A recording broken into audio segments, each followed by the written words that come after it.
The young noblewoman confessed her feelings to the boy. The boy rejected her without a moment's hesitation. Simply because he was an orphan from the slums. She couldn't understand this. Wasn't marrying a noble's daughter the dream of every commoner? But as he turned to leave, she chased after him and seized his hand tightly. It turned out, dating him had been her brother's dying wish. He was trainee number 32 of the Imperial Guard, Luca. In this exercise, he had to learn to evade and deflect bullets. Only by passing the test could Luca shed the label of trainee. Luca's opponents were 5 death row convicts. Though he was outnumbered, he had completed all the extreme simulation drills. Luca calculated mentally, he would need just 10 seconds to finish the fight. The next moment, he burst forward, charging straight into the enemy ranks. The men hadn't even reacted. Before one of them was instantly beheaded. Luca was immediately surrounded. This is my chance to prove myself to the commander, I have to seize it. Though I've never done it before, today, I have to succeed, right here. Luca pushed his senses to the limit. All 4 pulled their triggers at once. Luca swung his steel blade, precisely deflecting every bullet, even ricocheting them back to strike his enemies. The commander, seeing this, was thoroughly impressed. It was hard to believe a trainee could achieve such a feat. It seemed they had finally found someone worth cultivating. After the battle ended, Luca was injured, but he had also surpassed his own limits. As he left the training chamber, the commander praised his performance. After all, ballistic control wasn't even part of the trainee curriculum yet. The commander decided to reward Luca with a special gift. Luca turned back, and the commander suddenly pressed his hand to Luca's eyeball. To everyone's shock, he crushed Luca's eyeball right then and there. Luca, however, expressed his thanks, for he had long wished for an artificial eye that could predict bullet trajectories. Back in the lounge, a blonde-haired youth stopped him. I'm trainee number 12, Illy. I watched your fight just now, you've got real potential. Luca gave no reply, and Illy thought he'd overstepped. But Luca still let him in. If you're here to exchange compliments, you're looking for the wrong person. Illy Kartika. From the surname, it was obvious, he was the nobleman. Strictly speaking, I have no reason to be hostile towards someone from a distinguished family. Maybe, this is just jealousy. At that moment, Illy produced a blue pill, saying it could ease the pain of his wound. Luca refused outright, but Illy explained that poor rest would affect future training. Luca thanked him anyway. Luca had watched Illy's training, too. When it comes to finesse, I still have a lot to learn from you. Illy pointed to his own eye. I have a combat prosthetic, calculating trajectories isn't that hard. It seems the commanders noticed you as well, so he shelled out from his own pocket to get you an artificial eye, right? As for Luca, he simply followed the training program with every ounce of effort he had. Unlike the outstanding nobles, someone like me, a commoner, can't afford to miss a single chance to pass an individual assessment. Illy fell silent at that. Though nobles seemed so exceptional, some would be eliminated even after passing the tests, because a few incompetent nobles would pay to rig the results. Luca never expected to hear a noble say, "Not all nobles are outstanding." It left him wondering what exactly this guy was trying to say. Then, the other simply reached out his hand to Luca. Because he believed that someone like Luca, who'd made it this far on his own, deserved success. Luca took his hand in return. After all, everything he did was for the Empire. This is the story of a boy's life, forged into a military weapon, and the cruelty of the autocratic empire of Akretia. The scene shifts. Several days later, Luca finally received the long-awaited prediction eye of his dreams. His shooting accuracy had improved markedly. You've managed to hit every target right in the head. It seems top students really are different from the rest. Illy sighed, good at close combat and now a crack shot too, aren't you a bit too perfect? But Luca felt Illy was mocking him, since Illy himself could put every bullet through the exact same spot. Illy looked a little embarrassed, yet he truly believed the Empire needed talents like Luca. Hearing this, Luca felt a twinge of doubt. These days, it seems the Empire no longer values ability or talent. So long as you have status and money, even the incompetent can pretend to be capable. But when people like you rise up on merit, everyone can still see who's truly skilled. Luca cut him off, feeling as though these words were a veiled jab at the Empire's system. If I reported what you just said to the Empire, even as a noble, you'd be punished. Illy only smiled, because he knew Luca would never do that. The scene shifts again, to the next day. Their first field mission was about to begin.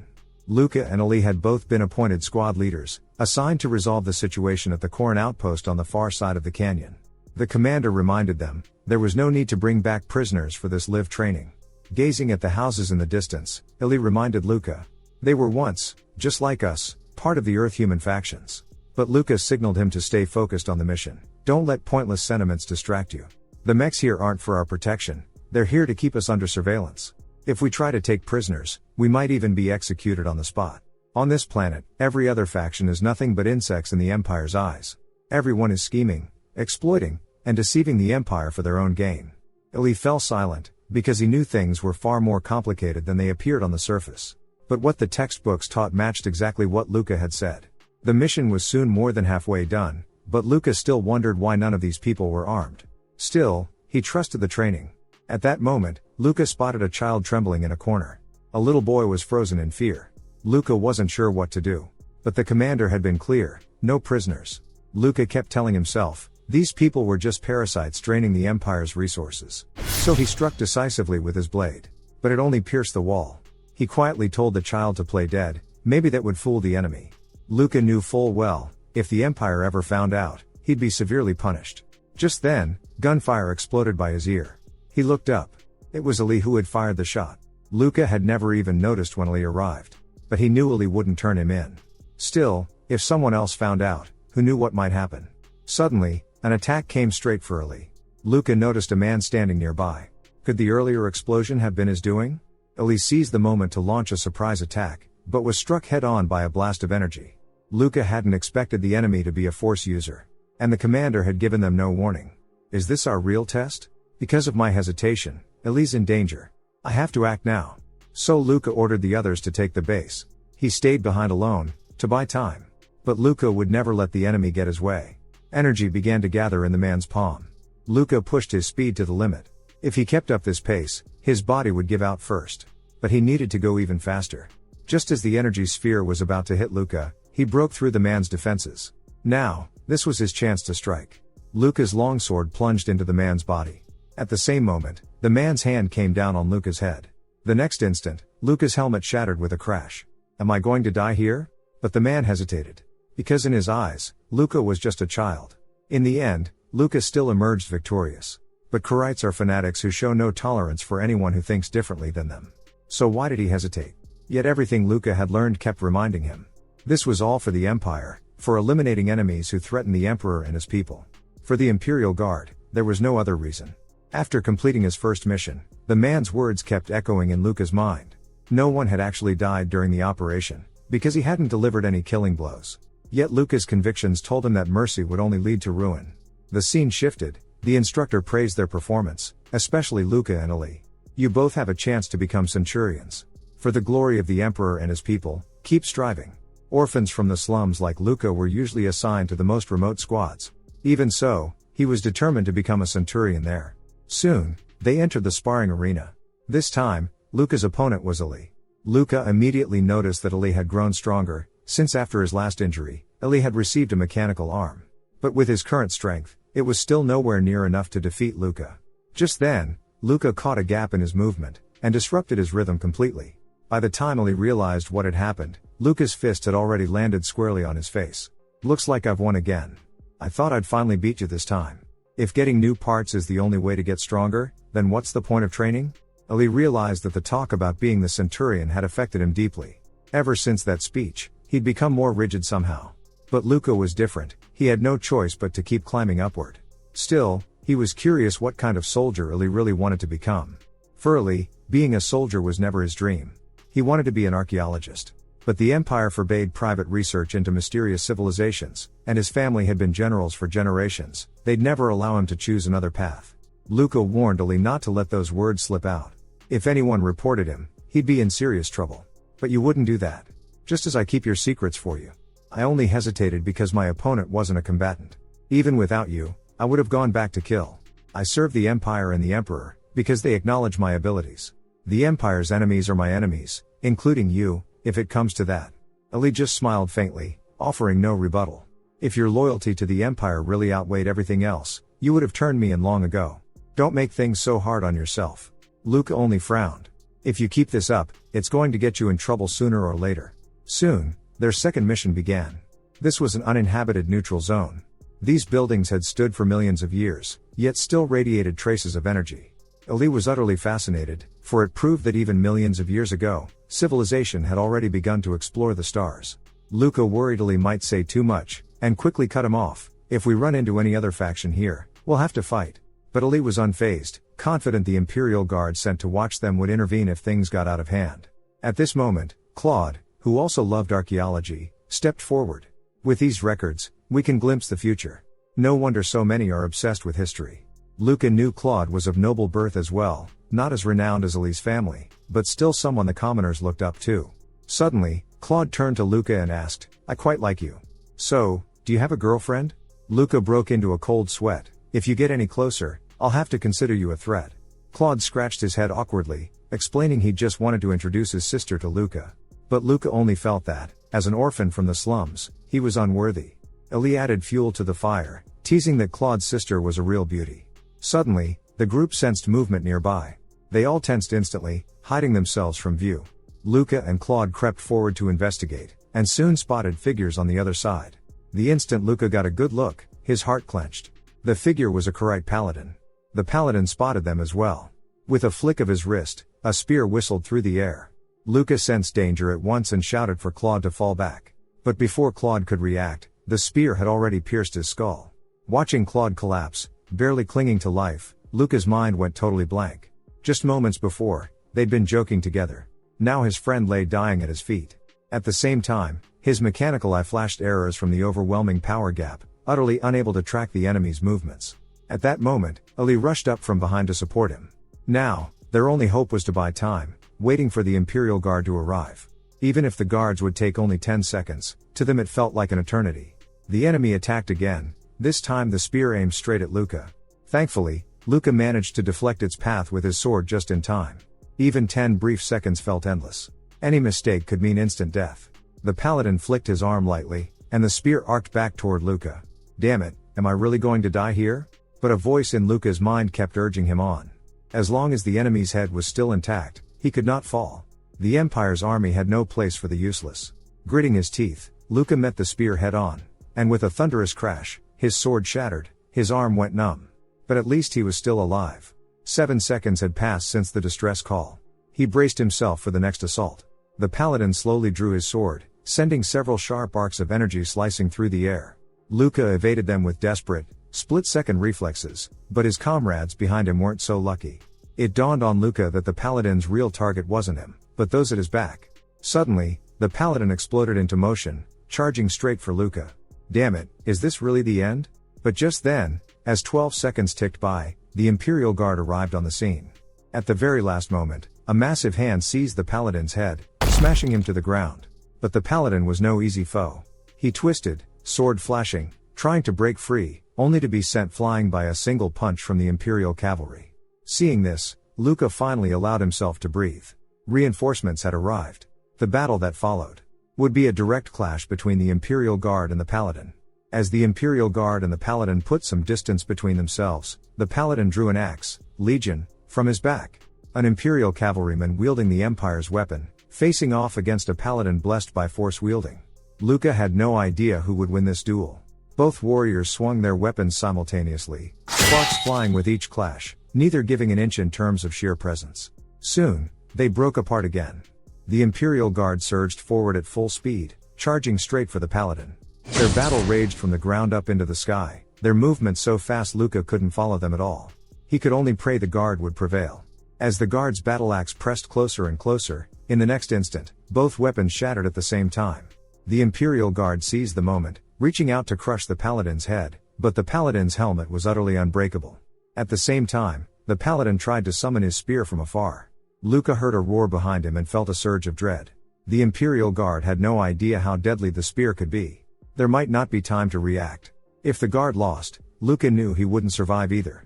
Just as the spear burst from the earth, Luca dashed in with his mechanical leg, trying to interfere with its trajectory. The Guard noticed the commotion as well. The Paladin lunged, gripping the Guard's metal frame.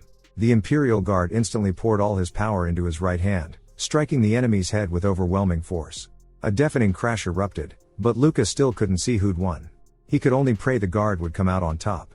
Footsteps echoed in the distance, Luca's heart pounding in his throat. Suddenly, a mechanical arm reached out toward him. "Well done, trainee. Thanks to your help, I was able to win this fight." But Luca stared back in horror. The Imperial Guard's signature full-body mechanical armor was forged by stripping away every useless part of the human body. The ultimate weapon of war. Every cadet dreamed of earning that armor, for it represented the honor of the Imperial Guard. But now, even after losing his head, the guard was still moving. "Are you still human, or just a machine?" A heavy silence fell. The guard slowly reached for his neck, only to discover his head was long gone. He quickly lost power and collapsed at Luca's feet. So this is the hero I've always wanted to become. Just a monster after all. A chill swept over Luca, and he wondered how much longer he could hold on. Was this the end of his life? Suddenly, a voice snapped him out of it. Unexpectedly, Ili was still alive. Now, aside from the two of them, everyone else had perished.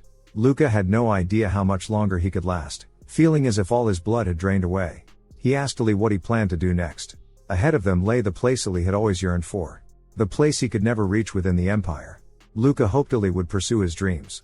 Reinforcements would be arriving soon. Once found, they'd have to return to the Empire. Even though Ili came from nobility, there were many things Luca couldn't understand. But the last time Ili spoke of his dreams, Luca had seen a light in him brighter than anything he'd witnessed in his life. So Luca wanted to offer up his own heart for Ili's dream life. Ili pressed a strip of cloth against Luca's wound. "If you keep talking nonsense, I'll really start to think you're not going to make it. Honestly, you're hopeless." After returning to base, Luca and Ili were both fitted with new mechanical skeletons. Ili recommended the F-24 reuse model, since its trial period was short. He thought it would suit Luca well. Just last night, the two of them had been summoned to different departments for questioning. After all, 3 cadets and 1 Imperial Guard had died in the incident, and they had encountered a paladin.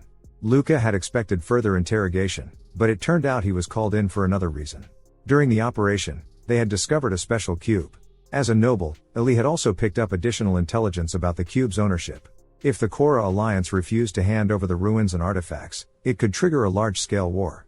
The Empire was preparing for conflict with Clara, while the Beledo Federation stood to profit from the chaos. So the higher-ups were weighing the benefits and losses of war. But Luca had no interest in politics. He only wanted to follow orders and fight to the end. That was what it meant to be a member of the Imperial Guard. Still, one question gnawed at Luca: how could the Headless Guard keep moving? The commander explained it away as an illusion caused by lingering signals. But Luca didn't believe it, because even after the guard's death, he seemed to respond to Luca's words. No one could answer him. He would have to find the truth on his own. The scene shifts. The base had a visitors' lounge built especially for cadets to meet with family and friends. Luca had always assumed, as an orphan, he'd never set foot in such a place. But to his surprise, someone came looking for him. Lillian Ramones, the younger sister of Claude, who had died just days before. Luca had no idea why she'd come. He could only guess it was to hold him accountable for Claude's death. After all, he'd been the one in command. But Lillian motioned for him to relax, saying she hadn't come for revenge. The family had been prepared for this ever since Claude became a guard. She was here today simply because she wanted to meet Luca. Lillian said, "I've always heard my brother talk about you. He said you were a capable squad leader. He even asked me once if I'd ever consider dating you." Luca felt his background was a poor match, but Lillian didn't care in the slightest. That, in turn, spared them a great many unnecessary formalities. From the way she spoke, Luca sensed Lillian really was interested in him. "Don't you want to? But I know nothing about you."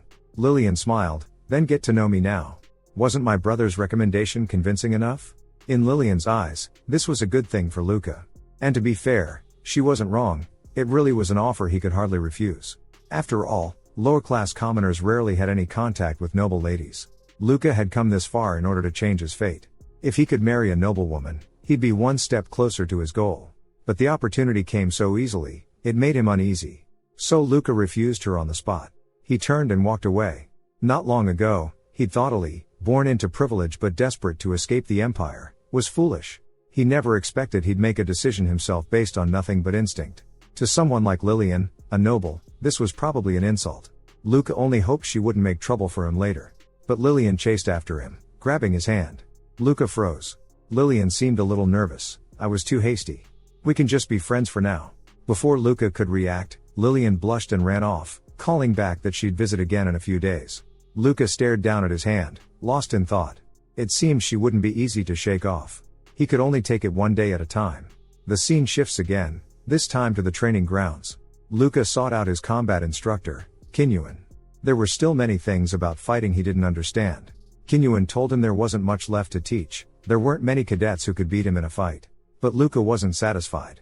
That only meant there were still people out there stronger than him. Kinyuan tried to reassure him not to worry. Luca had come to Kinyuan precisely because he was different from the other instructors. He was strong, but never overbearing. This time, Luca was testing out a new arm. His strength had increased tenfold. His only real weakness now was not being fully mechanical. His organic parts just couldn't take as much punishment. If he couldn't even beat someone like Kinyuan, he'd never stand a chance against monsters like the Paladin. So, he had to get stronger. Luca launched a punch at Kinyuan. Kinyuan saw at a glance what he was up to, testing the power of his new equipment. Luca unleashed a flurry of blows, but Kinyuan deflected every one with ease. So Luca decided to close the distance, and in a brief opening, grabbed hold of Kinyuan's sleeve. It looked like the session was about to end. Luca's fist shot straight for Kinyuan. But with a flick of his sleeve, Kinyuan sent Luca flying. Luca didn't even see what had happened. But he wasn't about to give up. The moment he hit the ground, he rebounded and charged again. Kinyuan sidestepped, dissolving the attack, and caught Luca by the ankle, flinging him away once more. Luca was left completely bewildered. What exactly had just happened? Kinyuan pointed out Luca's weaknesses. He didn't understand his opponent's true strength, and he fought with too many distracting thoughts. So, what exactly are you in such a hurry for? Luca was stunned by this. He honestly had no idea what had just happened. This was his first punch. He'd aimed for Kinyuan's jaw, but Kinyuan merely brushed his arm, and suddenly Luca lost control of his body, swaying as though something else had taken over. To be precise, the force he'd delivered was reflected back at him, sending a shockwave through his body.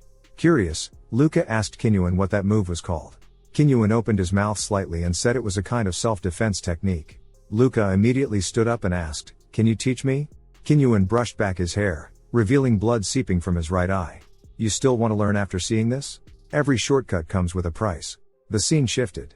Kinyuan asked Luca what he'd learned from that bout.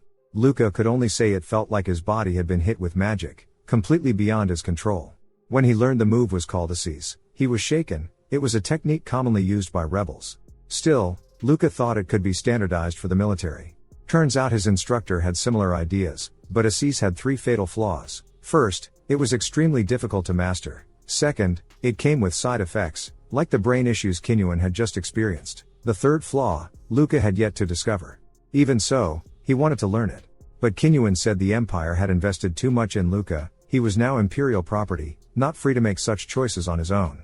Training in a seize would inevitably affect the brain. "Can you guarantee you'll never use it in the future?"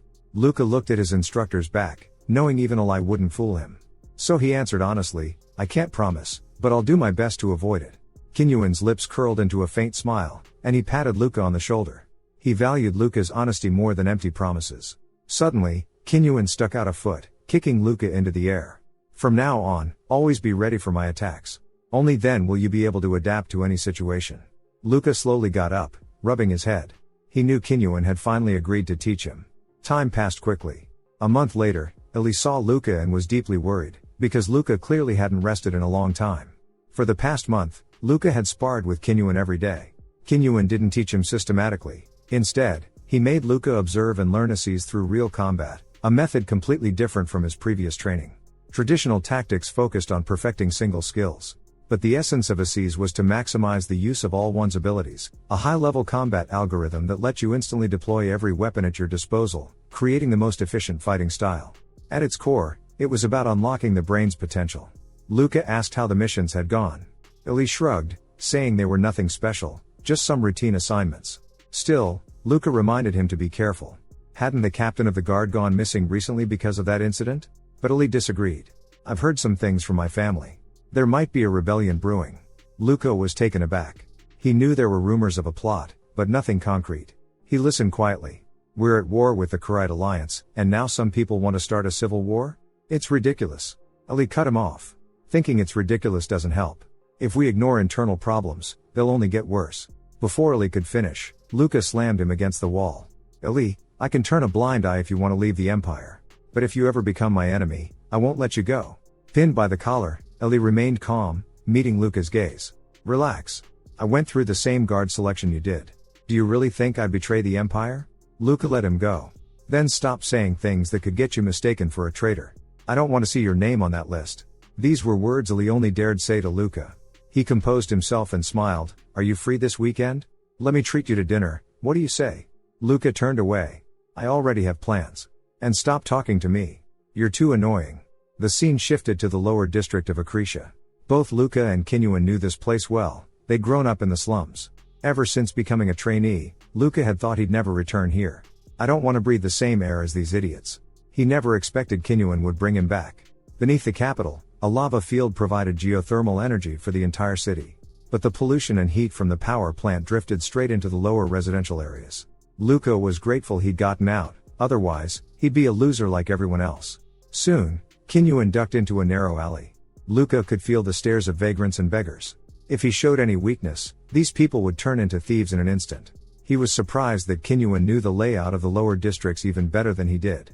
Kinyuan had been with the guard for decades, how could he still remember these streets so well?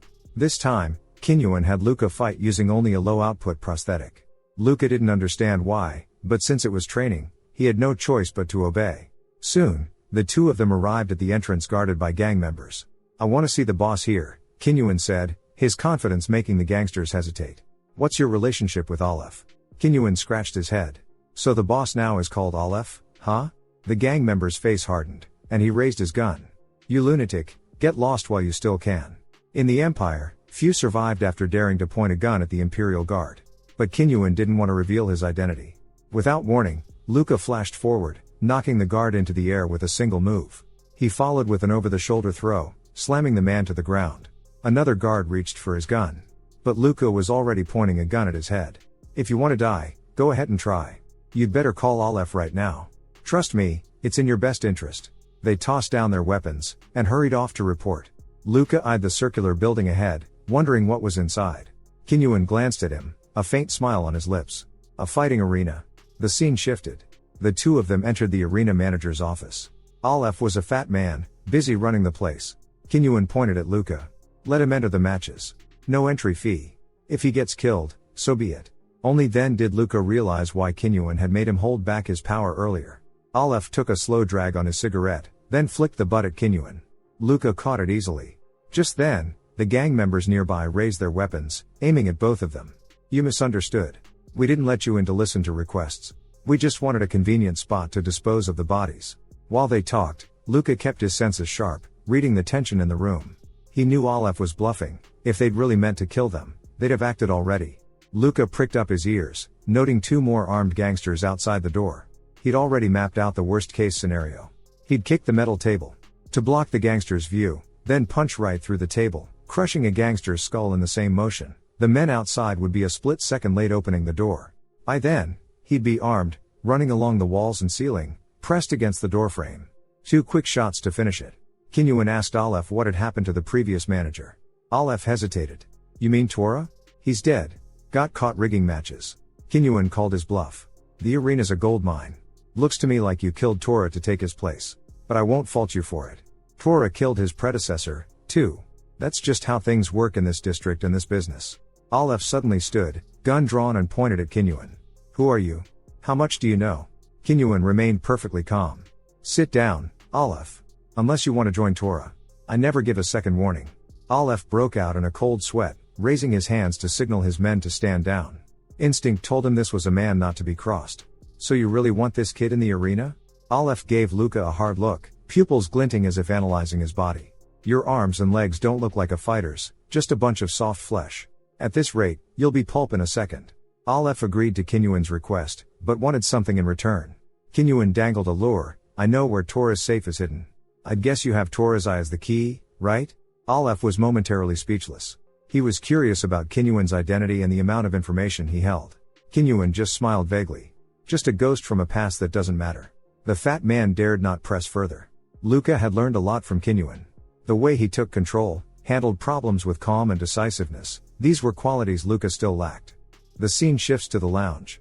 Luca was puzzled. What exactly was in Tora's safe? And why had Aleph's attitude changed so drastically? Kinyuan glanced at the tablet in his hand. It's probably assets Tora stashed away, enough to let Aleph rewrite his own fate. At last, Luca couldn't hold back his question. "If a fight really breaks out, what will you do?" Kinyuan just smiled. "Seems you want to know. Beat me and I'll tell you." On the screen, a burly fighter appeared, both arms glowing, steel fist, Gabriel. The arena was filled with people who'd sacrificed years of their lives for illegal modifications. Gabriel was the type who didn't care about side effects, he wanted strength at any cost. In Luca's current state, one punch from Gabriel could leave him crippled or even dead. Kinyuan called out to Luca again. Remember what I'm about to say. This is the core of Assi's combat, yield to whatever is given. Luca frowned. Yielding was a word he hated, an admission of defeat. Kinyuan said, water never fails, it simply changes form. You have potential. I noticed you from the moment you batted away bullets barehanded. When you came to me, I was surprised. Talented people are always drawn by something. Luca eyed the hand Kinyuan placed on his shoulder. Why the sudden praise? Kinyuan gave him a meaningful smile. Because this may be the last time you look like yourself. The arena lights flared on. Luca walked step by step onto the dueling platform. The crowd saw he was just a kid, and showered him with scorn. Who let a kid still on milk in here? If you want to die, don't come to a place like this. But there were always those who relished the bloodshed, waiting to see limbs torn off and bodies crushed. Luca felt no fear. In fact, he welcomed it. He finally felt at home, back in the world he'd come from. Let's see what you losers have turned into. As a child, Luca often went hungry. The Empire handed out supplies twice a month, but the orphanage director always skimmed most of it. For the orphans, hunger was the norm. But Luca never gave up on learning and training. Every spare moment was spent making himself stronger. In the beginning, the other kids mocked him. Luca just punched them in the face, and took their food. If you wanted to grow strong, you had to eat more than others. Better to let food become his own flesh and blood than waste it on the weak. The strong devour the weak. Luca understood this rule from an early age. In the end, he proved he was right. At 12, he took the selection test for the second time. At 15, he officially became a cadet. Luca never wanted to see these failures again. During his internship, he'd nearly forgotten this place existed. When Gabriel entered, the stands erupted with his name. Gabriel looked at Luca with utter disdain. Guess Alepht's overdosed today, giving me a brat like you. At that moment, Luca was calmly analyzing his opponent. Gabriel's limbs were from different manufacturers, cobbled together for brute force. That massive fist and arm made his shoulders hunch, his spine warped. But he was powerful, his body modified for one purpose, to become stronger. Gabriel looked Luca up and down. Cute enough face. Maybe you should spend the night with me. Luca smirked. Maybe you'll need a servant soon, since you're about to be a cripple. Gabriel roared with laughter. I'll grind you into the dirt, until you're begging to serve me. Aleph took the mic. This is a snapshot of our brutal world, either you get crushed, or you stand tall after crushing others. Kinyuan watched the arena, arms folded. A battered buzzer signaled the start of the fight. Gabriel's body was built for combat, while Luca had only standard parts. A single hit could mean instant death. Gabriel might be massive, but he wasn't slow. Luca sidestepped the first attack, then swung a kick at Gabriel's head. But it had no effect. You tickling me, kid? With Luca's strength, an ordinary person's skull would have burst like a melon. Luca quickly put some distance between them. The arena was cramped, he didn't have many places to dodge. Gabriel charged again, each move deadly, while Luca's attacks barely registered. The crowd chanted for Gabriel to smash Luca's head. But Luca didn't care. He kept thinking, why had Kinyuan brought him here? And what was this core he'd mentioned? Being content with the present or yearning for what you lack, neither truly solves anything. Praying won't make a gun appear in your hand. No matter what I have to fight for myself. Kinyuan won't let me use enhanced mechanical parts, but he didn't say I couldn't use my eyes to analyze. In other words, he never expected me to overpower Gabriel, he wanted me to accept my own limits. The secret of Assis was to push your latent potential to the maximum. Gabriel's fist was like a mobile cannon. The twitch of his shoulder was the firing cue, his stare the muzzle, his arm spanned the range. Compared to a real gun, his punch telegraphed its path, slow to start, obvious to read. The entire audience was stunned by what they saw. In Kinyuan's eyes, Luca was nothing short of a prodigy. In such a short time, he had already grasped the essence of Assis combat, and even added his own interpretation. Gabriel, meanwhile, was left bewildered. Why couldn't he land a hit? How could a kid be leading him by the nose? Luca's focus was sharper than ever before, and because of it, he could predict Gabriel's every move with total clarity. Did this mean that, perhaps, he could become like Kinyuan one day? Suddenly, Luca seized Gabriel's arm, kicking his knee from the front. In an instant, Gabriel was thrown into the air. Before he could react, Luca's foot smashed into his face. Luca himself could hardly believe it. It turned out this was how Kinyuan had always seen him. Gabriel rubbed his aching head, his face contorted with rage. I don't know what trick you pulled, but you don't have the strength to hurt me. He swung at Luca with even greater speed, but Luca dodged with ease. Then, closing in on Gabriel, you really think my attacks are useless? If he didn't have raw power, he'd just have to make up for it another way. Luca leapt, both legs whipping around, his hands locking around Gabriel's head. In the next moment, Gabriel felt the world spin, followed by a sharp crackling along his spine.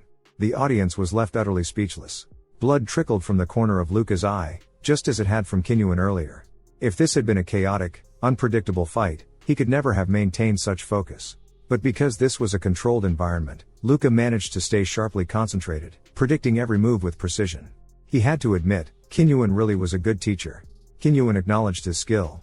Luca had finally stepped through the door of Aziz. Just then, Kinyuan handed him a memory card. Luca looked puzzled. Is this my reward? Kinyuan shook his head. That's the money I bet on you. Use it to pay for Gabriel's treatment. If you can win him over, there's no need to make him your enemy. Showing a bit of goodwill to others is a smart investment. I want to be a soldier, a warrior, not a saint. Kinyuan ruffled Luca's hair, a little impatient. When it came to dealing with people, Luca was still far too green. Luca, what I mean by goodwill isn't ordinary kindness, it's an investment. So when you need something in the future, you can call in a favor. Today, I just withdrew my investment from Torah. There was a chill in Kinyuan's smile. Only then did Luca realize he might have misunderstood. He'd thought Kinyuan valued his talent because of their similar backgrounds. But the truth was different. Sooner or later, this investment would be withdrawn, and when that day came, he might not have a choice. The scene shifted. Gabriel was in a miserable state. He could only use his tongue to operate the display, scrolling through options for an artificial spine. Without immediate treatment, he'd be paralyzed for life. The doctors tried pushing the latest spinal model, eager to make some profit off him. But Gabriel couldn't possibly afford it. So they suggested selling his still healthy limbs for basic prosthetics. No malady so fierce, Gabriel now looked utterly lost. He knew that if he gave up his remaining limbs, he'd be one step from death. At that moment, Luca stood silently in the doorway, watching him. Glad to see you're still kicking. The moment he appeared, Gabriel's anger flared up. You bastard, I'll get you for this. Luca walked up to his bedside, his gaze sharp and unwavering. I warned you before the fight. I told you I'd leave you like this. Kinyuan's advice echoed in Luca's mind, don't make enemies lightly. Still, he couldn't resist a jab at Gabriel. Then he turned to the doctor, how much for the hypolingual 9 you mentioned? The doctor was stunned, he hadn't expected Luca to pay for Gabriel's treatment. Gabriel's eyes widened. What the hell are you playing at? Is this a joke? Luca looked back, his expression cool. Can't you tell? I'm paying for your treatment. Gabriel's anger vanished in an instant. He was stunned, then asked Luca's name. Luca, I don't know why you're doing this, but if you ever need help, just say the word. I'll pay this debt back. Luca stared at Gabriel for a few seconds, then nodded. In truth, the feeling wasn't as bad as he'd imagined. The scene shifts again. Luca had already returned to the training base, and the first thing he did was seek out Ali for a spar. Ali aimed a kick at Luca's head, but Luca blocked it easily, then gave a gentle shove, causing Ali to lose his balance and stagger. Taking advantage of the opening, Luca kicked the outside of Ali's calf, and Ali went down in an instant. With the barest effort, Luca had completely subdued him.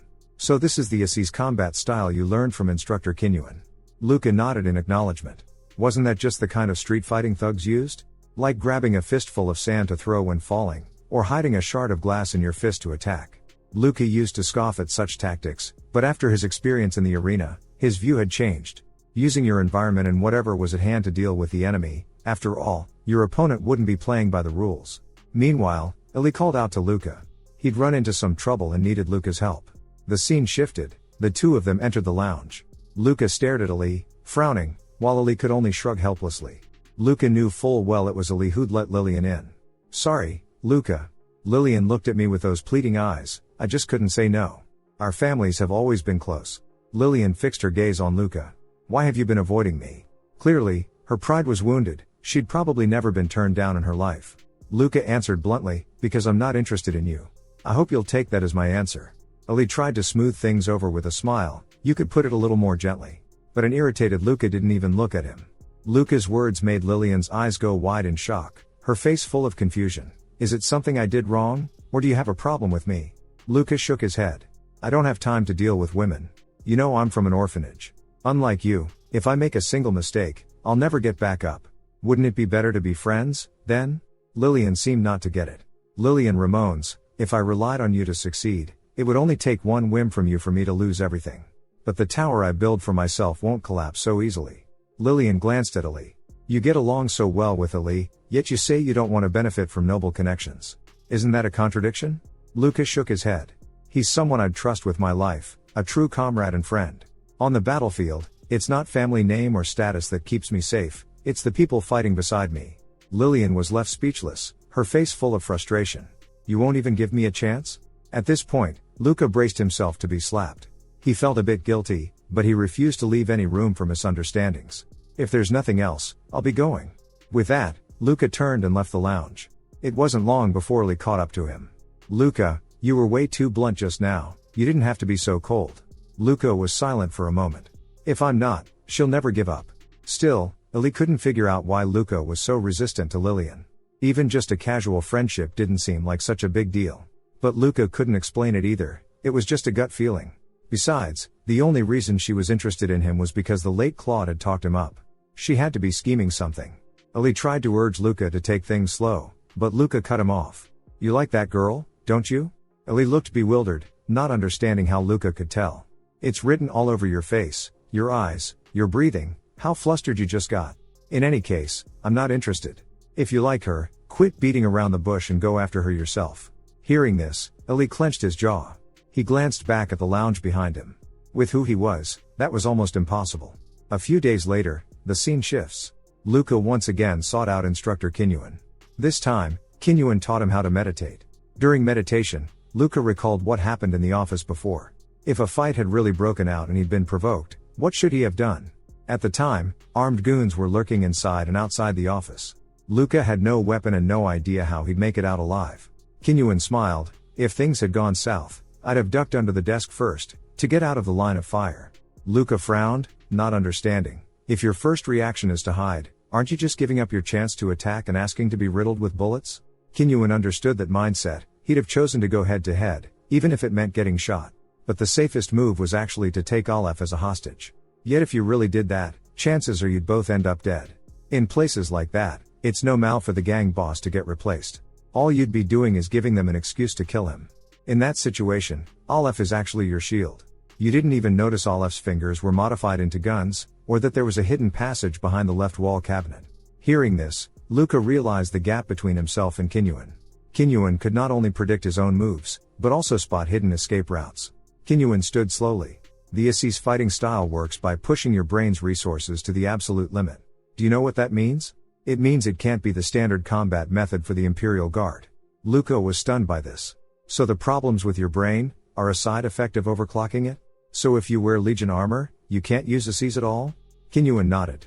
You're truly exceptional, almost tragically so. I thought it'd take you another 2 or 3 months to realize this. Once Luca became an Imperial Guard, he'd be equipped with Imperial power armor, cutting-edge, full-coverage mechanical suits that normal people can't even wear for long. These neural implants demand high-bandwidth memory signal transmission, with a CPU for calculations, and they wring every last drop of processing power from your brain to function. So when you're in the suit, your mind has no capacity left for Assise techniques.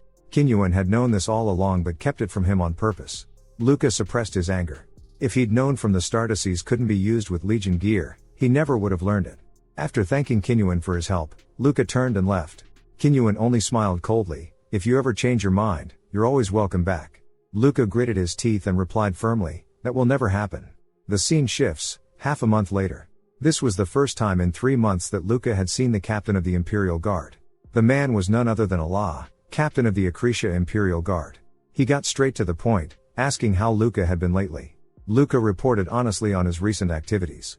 Then Allah changed the subject. I hear you've been spending a lot of time with Instructor Kinyuan. Luca's heart skipped, so this was why he'd been summoned. The higher-ups knew exactly what the cadets were up to. His visits to the lower districts, his arena fights, they knew everything. Luca tried to speak, but the captain cut him off. Are you learning Assise from Instructor Kinyuan? Luca nodded, but added, but I've already given it up. The captain raised an eyebrow, clearly surprised he'd quit. If you lack talent, Kinyuan would have kicked you out immediately.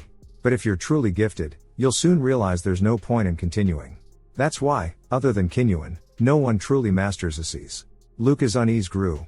Do you want me to keep learning Assise? Turns out, Allah wanted Luca to stay close to Kinyuan. To do that, continuing Assise training was the perfect excuse. That's an order. Luca's eyes widened. This was surveillance, pure and simple. The captain was wary of Kinyuan. No matter what he felt, no matter what suspicions swirled in his head, he couldn't ask questions. His only duty was to obey. That was the Imperial soldier's way. All Luca could do was nod. Allah was satisfied. I've been watching you for a long time. Luca, you're the kind of man who can rise above it all. The scene shifts again. Luca went to find Kinyuan on his own initiative. To his surprise, Kinyuan agreed readily, not asking a single unnecessary question. They stopped outside a little shop selling rough knockoff armor models. Kinyuan asked a question. "Did you like these toys when you were a kid?" Luca nodded. "But I never had any money, so I could only look from afar." Kinyuan called out to the owner, saying he'd buy every toy in the shop. Luca was puzzled. Why buy so many toys? The scene shifts. They arrived at an orphanage in the lower district. Only then did Luca realize why Kinyuan had bought all those toys. Just then, a gruff voice interrupted. Gabriel came over, grumbling, his huge body and chatty nature a funny contrast. "You called me here for something this small? Do I look like a delivery boy to you?" Luca smiled. "You said I could ask for help anytime. They wouldn't deliver the toys, so you saved me a lot of trouble." But Gabriel had meant help in a fight, like a gang brawl. Luca noticed Gabriel's health had improved, he was walking steadily now. He also noticed Kinyuan nearby. He'd never heard of Kinyuan before, someone even Aleph feared. Luca guessed this must have been Kinyuan's old orphanage. He probably did charity work simply because he'd made it. Soon, the orphanage doors opened and the kids poured out, shoving and shouting. "Thanks, ugly uncle. Handsome big brother," they called, laughing. Gabriel wasn't angry, he just chuckled. He wasn't the type to get mad at kids. The children all grabbed toys and game consoles, some even fighting over what they wanted. Luca and Gabriel didn't step in, they just watched from the side. In this world, you had to fight for what you wanted, there was no such thing as fair for everyone. If you wanted something, you had to take it for yourself. For some to win, others had to lose, resources were limited, and everyone knew it. At that moment, Kinyuan called out to Luca, wanting to talk. Kinyuan would drop by here from time to time. The director of the orphanage was doing reasonably well for himself, probably skimming quite a bit from the children's food budget. Luca voiced his question, "Instructor, did you grow up here?" Kinyuan shook his head. "I don't even remember where I was born or raised. I just visit orphanages in this area sometimes. Maybe I even went to yours once." Kinyuan looked a little tired. "He seems like a retired guard, does the captain really need to keep such close tabs on him?" That question lingered in Luca's mind. Kinyuan suffered from cognitive impairment, his nervous system damaged from overload. He seemed to be holding on purely by force of will. Maybe Luca would end up like that one day too, though he wasn't sure he'd live that long. Just then, Kinyuan called him back. "Did Captain Allah send you here?" Luca tensed, a wave of anxiety running from his scalp to his toes. He avoided Kinyuan's gaze. Kinyuan could read the truth in the smallest detail. Countless scenarios flashed through Luca's mind, each worse than the last. He might not even leave here alive. If he wanted to survive, he had to stay calm. "I don't want to kill you, but it's hard to restrain you without it." Luca slowed his breathing, slowly dialing down his mechanical components. "I'm a soldier of the Empire. That's all I can say." Kinyuan closed in on him. "You took on this job knowing nothing, with no bearings at all. Of course you'd obey orders. But your instincts are right. You're exactly what the Empire wants, the perfect soldier." Kinyuan's tone suddenly turned cold. "Do you remember the first time you came to me? Did you really think that was your idea? From the moment you used ballistic control techniques without assistance, the higher-ups were already making plans. After all, misfits like me with a seized talent have started appearing. Even our meeting today is the result of the Empire's careful design." Luca couldn't hide his turmoil, his body was already betraying his emotional state. He'd always believed his choices were his own, untouched by outside influence. He forced himself to say, "This was my own decision." But Kinyuan stopped him again. "In this world, everyone is someone's slave. Some know it, some don't. Free will is just an illusion that tricks us into thinking we shape our own fate. If you want to report to Allah, go ahead." Kinyuan's words only left Luca more confused. Now he was even beginning to doubt Captain Allah himself. His rational side screamed not to question the Empire, not to be swayed by others' words. But if his hunger for success wasn't truly his own desire, what meaning was left to his existence? Luca still couldn't find an answer. The scene shifted to the simulation training room. He never did report that day's events to Allah. He knew that if he did, the Empire would order a psychological evaluation, his loyalty would be called into question, and his score would plummet. The Empire would never tolerate anyone with ideological risks. In the worst case, he'd lose his guard status, or even be sent to prison. The thought gave Luca a headache. Maybe Kinyuan had predicted he'd hesitate, and that's why he sent him back. Ali was training in the simulation just then. Electrodes covered his body, clearly immersed in a high-intensity VR session. He'd just finished when Luca tossed him a drink. It was the first time Luca had seen Ali push himself so hard. Ali was surprised, too. Luca had never sought him out before. Luca got straight to the point. "You said the aptitude tests are rigged by the nobles. Is that true? Illy nodded. It was practically an open secret. Luca pressed him on how he'd managed to pass the psychological screenings. Illy narrowed his eyes, sensing Luca was treading dangerous ground, but didn't ask further. Instead, he shared his own method. You create a model of yourself for the world to see. Keep your real self hidden, just watch from inside. That's how you pass the psych tests. Luca frowned. What kind of nonsense was that? Illy seemed to expect his reaction and smiled faintly. It's like locking your true self away, deep inside. Even ordinary people can develop amnesia or split personalities after trauma. We just do it on purpose. If you act like a loyal soldier long enough, that soldier self becomes real in your mind.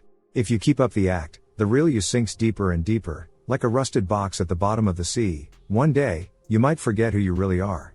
Luca was baffled. Where had Illy even learned this stuff?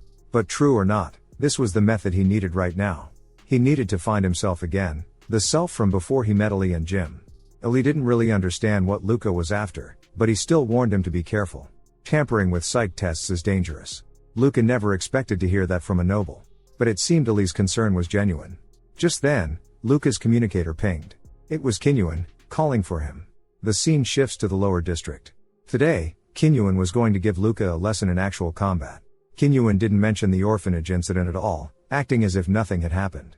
He treated Luca the same as always, but Luca felt even worse because of it. His target was a criminal gang. Kinyuan said, I'll give you 20 seconds. Take care of everyone inside.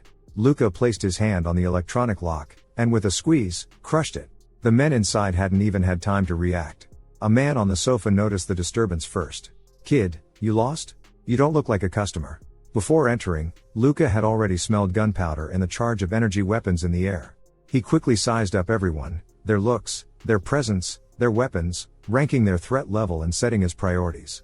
In moments, he'd mapped out his battle plan. The man pointed a gun at him. You've got no one to blame but yourself for stumbling in here. But before he could even pull the trigger, Luca punched him straight into the wall. The others froze in shock. The gun clattered to the floor. They tried to fight back, but it was too late. Luca had already locked in their positions. A few shots sent their weapons flying. The boss sprang up, firing at Luca again and again. Luca sidestepped with barely emotion, dodging every shot. He thought, these guys make a living as killers, but can't even kill. Luca squeezed the trigger without hesitation. Then, the last man in the room charged at him with an electric baton. Luca said coldly, if you don't want to pay for new limbs, you'd better knock yourself out. The man looked at Luca's gun, then at his own baton, hesitated for a second, then jabbed himself and collapsed. With the office cleared, Luca's gaze landed on the bathroom. Suspicious noises came from inside. When he saw what was happening, his whole body tensed. These scum really were infuriating. Still, Kinyuan's approval was evident. Not bad. Took you about 12 seconds. Luca was puzzled. Why not just kill all these bastards? Kinyuan narrowed his eyes. These vermin are still useful. We're outsiders, interfering too much would upset the balance down here. Luca wanted to argue, but held his tongue. There were so many people in this world who couldn't protect themselves. This woman was just one of them. Without strength, you could only be treated this way. Luca understood, the higher you climbed, the more unfair the world became. From that day on, Kinyuan kept taking Luca to the lower districts, throwing him into one fight after another without much explanation. It wasn't about teaching Luca how to win. The key was learning to adapt to any situation. Identifying an opponent's skill was basic. To go further, Luca had to learn to analyze his environment and devise the best plan. The scene cuts to another place. A girl covered in grease came out to greet them. She was the woman Luca had rescued from the gang office not long ago, and, unexpectedly, she was a mechanic. She'd spent months locked up and tortured, but her spirit was strong and she never broke. With therapy, she recovered quickly.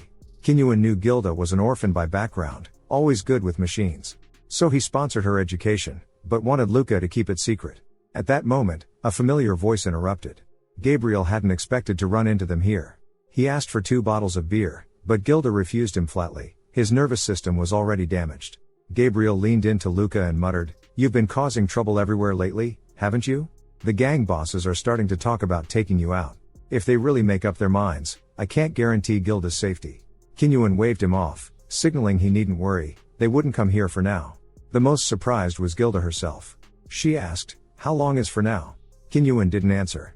The less she knew, the safer she'd be. Maybe today really was the last time Luca would see them. Luca was starting to understand. Gabriel and Gilda were both fighting to survive here. Gilda, even after what she'd been through, faced reality and threw herself into her work. Gabriel took risks just to avoid being looked down on by his own world. For them, maybe this was the best they could do. Luca kept reminding himself not to pity people from the lower districts. Maybe this would be his last time here. The scene shifts to the Imperial Guard office. Luca reported the recent events to Allah. After listening, Allah began telling Luca about Kinyuan's past. Kinyuan had only started training as a cadet when he was already older. Originally, he wasn't even eligible to become a guard. But back then, the Empire had to accept even those of mixed or impure background. It was a chaotic era. Truth be told, even I don't know Kinyuan's full story. When I was a rookie, Kinyuan was already a key member of the guard, especially for classified missions. Luca couldn't hide his shock. That meant even the guard captain couldn't access Kinyuan's files or history. It was a fact that Kinyuan valued Luca. He'd mentored a few cadets before, but none had managed to stick it out. That proved Luca was outstanding, but also made him the most susceptible to influence. So Allah decided to order a psychological evaluation. Luca bowed respectfully. "I'm just following orders." Allah rubbed his forehead, then called after Luca. He said, "In fact, there were only two possible outcomes for guards assigned to these kinds of tasks. Either they were silenced, or they achieved enough to be acknowledged and became core members. I hope you'll become the latter. If you bring back something worthy, that will become your background. To be precise, I'll adopt you, Luca Custoria. It has a nice ring to it, don't you think?" Luca froze, eyes wide in disbelief. He never expected Allah would offer to adopt him. The Custoria name, one of the Empire's most illustrious families. Luca was so overwhelmed with excitement that he almost wanted to shout. He couldn't hide his joy. This was a deal struck between him and the guard captain, an opportunity he'd fought for himself. The scene shifted. On the other side, Ali was practicing hand-to-hand combat. Every punch he landed on the heavy bag resounded through the room. He pushed his mechanical arm to its limits, and finally heaved a ton-weight sandbag up to the ceiling. After training, Ali was left gasping for breath, then pulled out ointment, rubbing it on his muscles and the joints where metal met flesh. "Looks like you've wrecked your joints. Are you really the Ali I know?" Luca could see Ali was under enormous pressure. "If you need any help, just say the word." Ali looked downcast, as if there was something he wanted to ask Luca, but couldn't yet. "It won't be long. Just promise me that when the time comes, you'll grant me one request." Luca didn't answer right away. He knew that if Ali brought it up this way, it couldn't be anything small. "If you're ever in danger in battle, I'll be there to save you, even if it means risking my life." Though Ali wanted to tell Luca everything, he still hoped things wouldn't turn out as he feared. Thanks to Ali's advice, Luca passed his psychological evaluation with flying colors, even earning commendation. Now, his goal was to become a member of the Custoria family. For those from the bottom, this was a once-in-a-lifetime chance to turn their fortunes around. The scene shifted again. A month later, the guard assembled all members. From now on, they would be under special military orders. Their mission was to suppress the rebellion led by the Ramones family and the other two great houses. Luca's heart tightened at the news. He looked over at Ali. Lillian Ramones, she'd been one of his assigned targets. This was exactly what Ali had been worried about. Before departure, everyone had to undergo a gear inspection. Once cleared, the train rolled toward their destination. Luca hadn't expected the Empire to put guards in direct command, using the uprising as a training exercise for new officers. Luca was assigned a seasoned veteran as his adjutant, a valuable asset for the mission. Everyone knew they were just tools for the higher-ups to train rookies. No matter how much the military valued hierarchy and obedience, no one would easily show loyalty to a commander whose ability hadn't yet been proven. But Luca had to take control and lead the unit. He'd already devised two plans. The first was to delegate day-to-day affairs to Sergeant Kodrak. Even vague orders would be handled perfectly. It was the safest option. The other was to provoke their dissatisfaction, then crush it with his own strength. "I'm stronger than any of you, so you will obey my orders absolutely. Anyone who disobeys will be punished." Luca planned to nip any defiance in the bud, using his power to intimidate the whole unit. At his words, all eyes were on him. Kodrak stepped forward, grabbing Luca's arm and trying to pull him aside for a word. "Lieutenant Luca, a word, please." But Luca shook him off. Kodrak spun through the air and landed in the middle of the squad. Touching a superior without permission, "Do you think your age gives you the right to take me for a fool, Sergeant Kodrak? I'm from the lower district, just like you all, even grew up in a 2-digit orphanage. I'm young, but why is my status so far above yours? Anyone with half a brain should know, it's because I'm that much stronger. I'll be the best captain you've ever had." Kodrak brushed off his uniform and stood up. "My apologies, Lieutenant Luca. I'll be more careful from now on." Kodrak was quick on the uptake. He understood Luca hadn't taken the easy path. It wasn't long before they arrived at the rebel stronghold, which also served as the Empire's forward outpost. The guard captain was already present, assigning combat duties to everyone. Ali had heard about Luca's earlier display.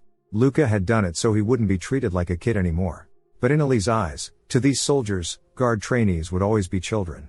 Soon, Allah appeared before the assembled troops.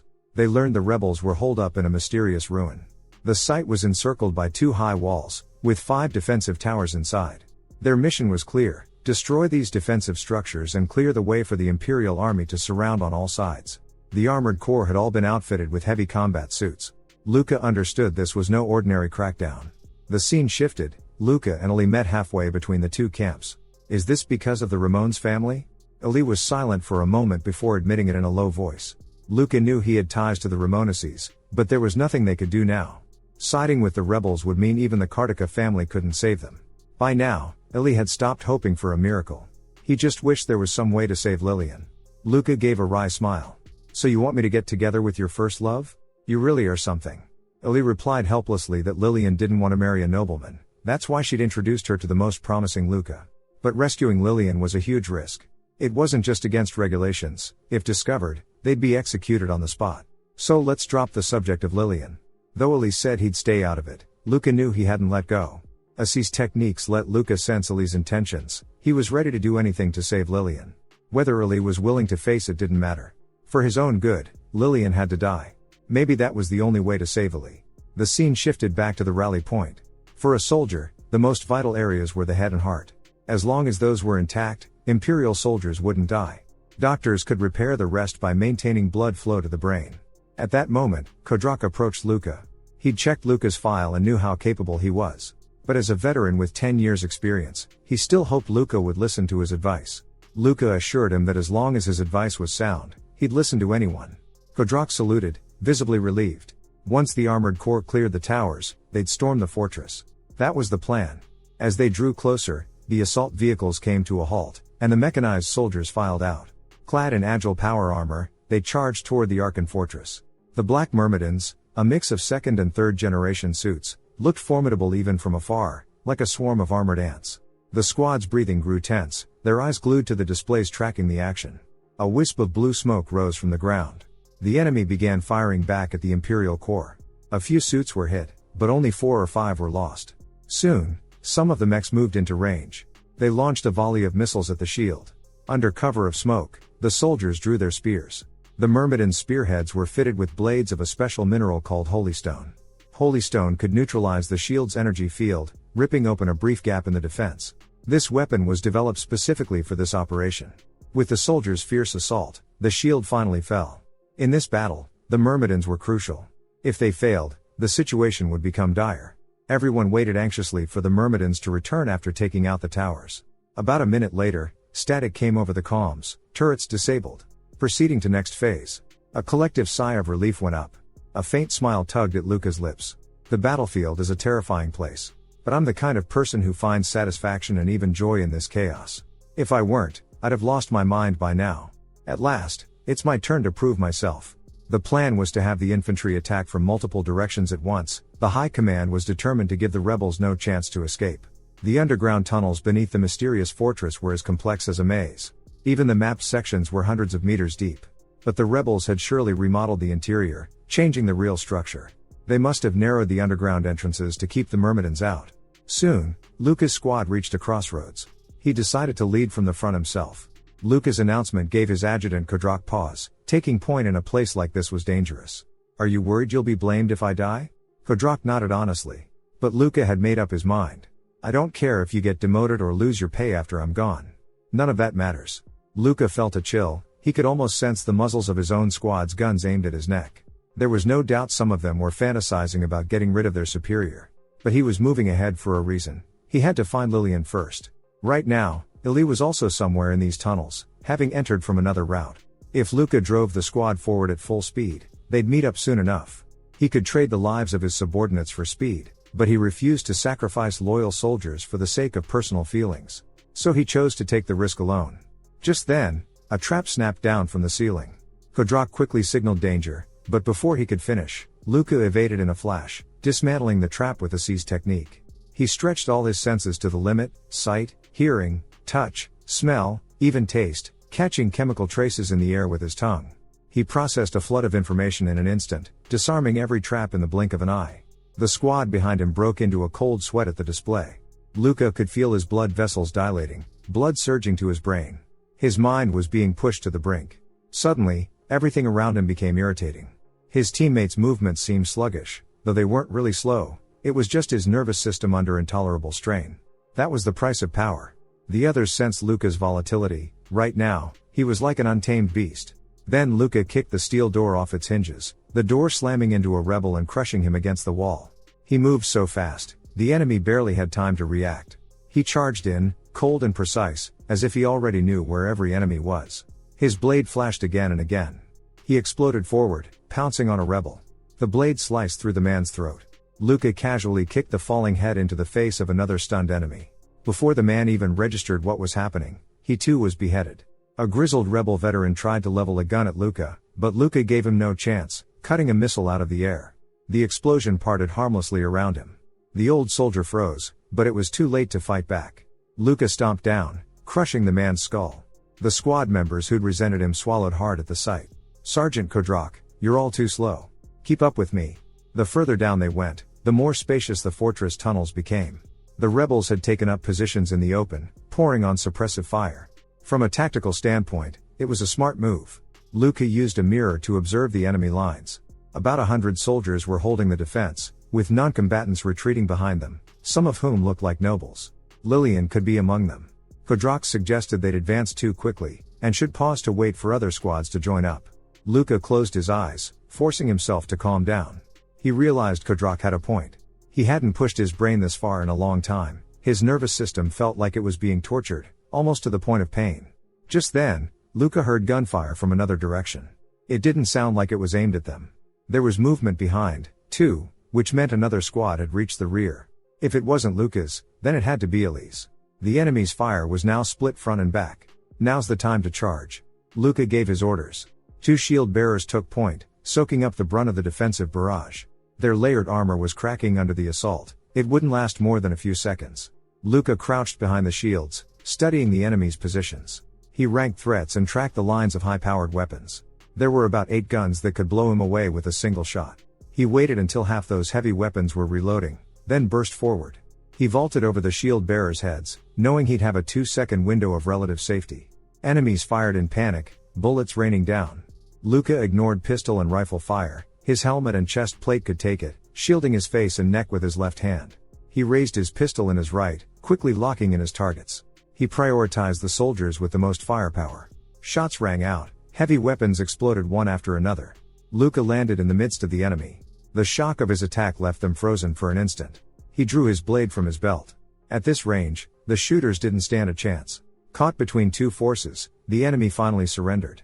Luca left Kodrak to handle the prisoners. But then he froze. Among the dead on the ground were soldiers he knew all too well, Ellie's squadmates. Ellie was pushing forward, sacrificing his own team. There was no time to regroup. Was he truly so desperate now that he'd throw away even his own men? "Damn you, Ellie." And Lillian Ramones. Luca wanted to help Ellie, but he was an Imperial soldier.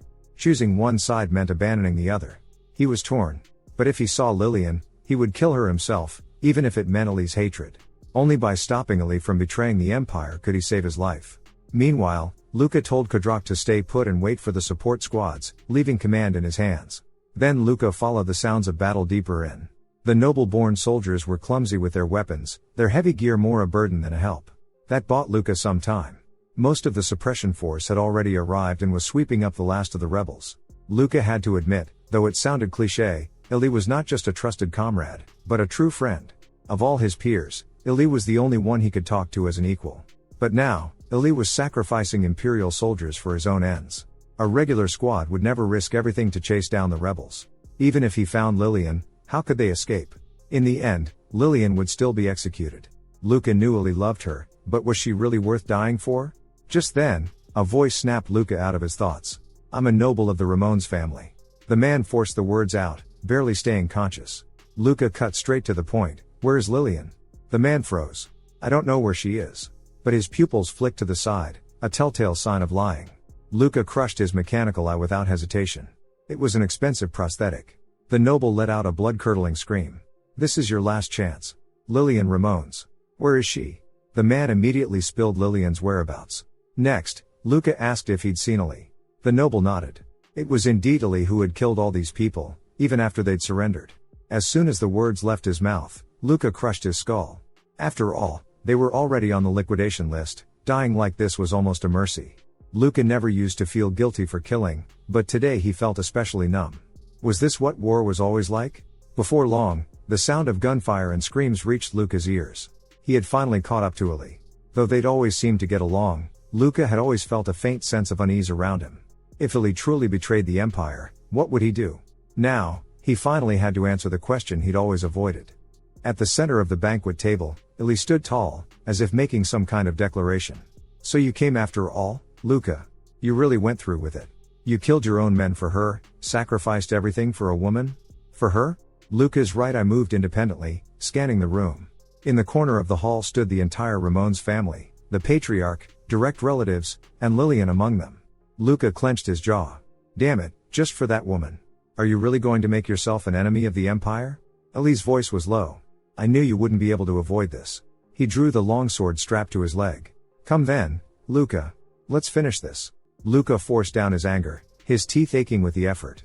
"On behalf of the Emperor and the citizens of the Empire, I pass judgment on you." His emotions were so tightly suppressed he could feel the cold in his teeth. He had to fight Ali now. Logically, he had the upper hand. As long as he made no mistakes, victory should be his. But Luca's real objective wasn't Ali, it was the handful of people trying to escape. Ali wanted to protect the Ramones family, or rather, Lillian. Luca had to kill Lillian. Even if Ali would hate him forever, it was the only way to save him.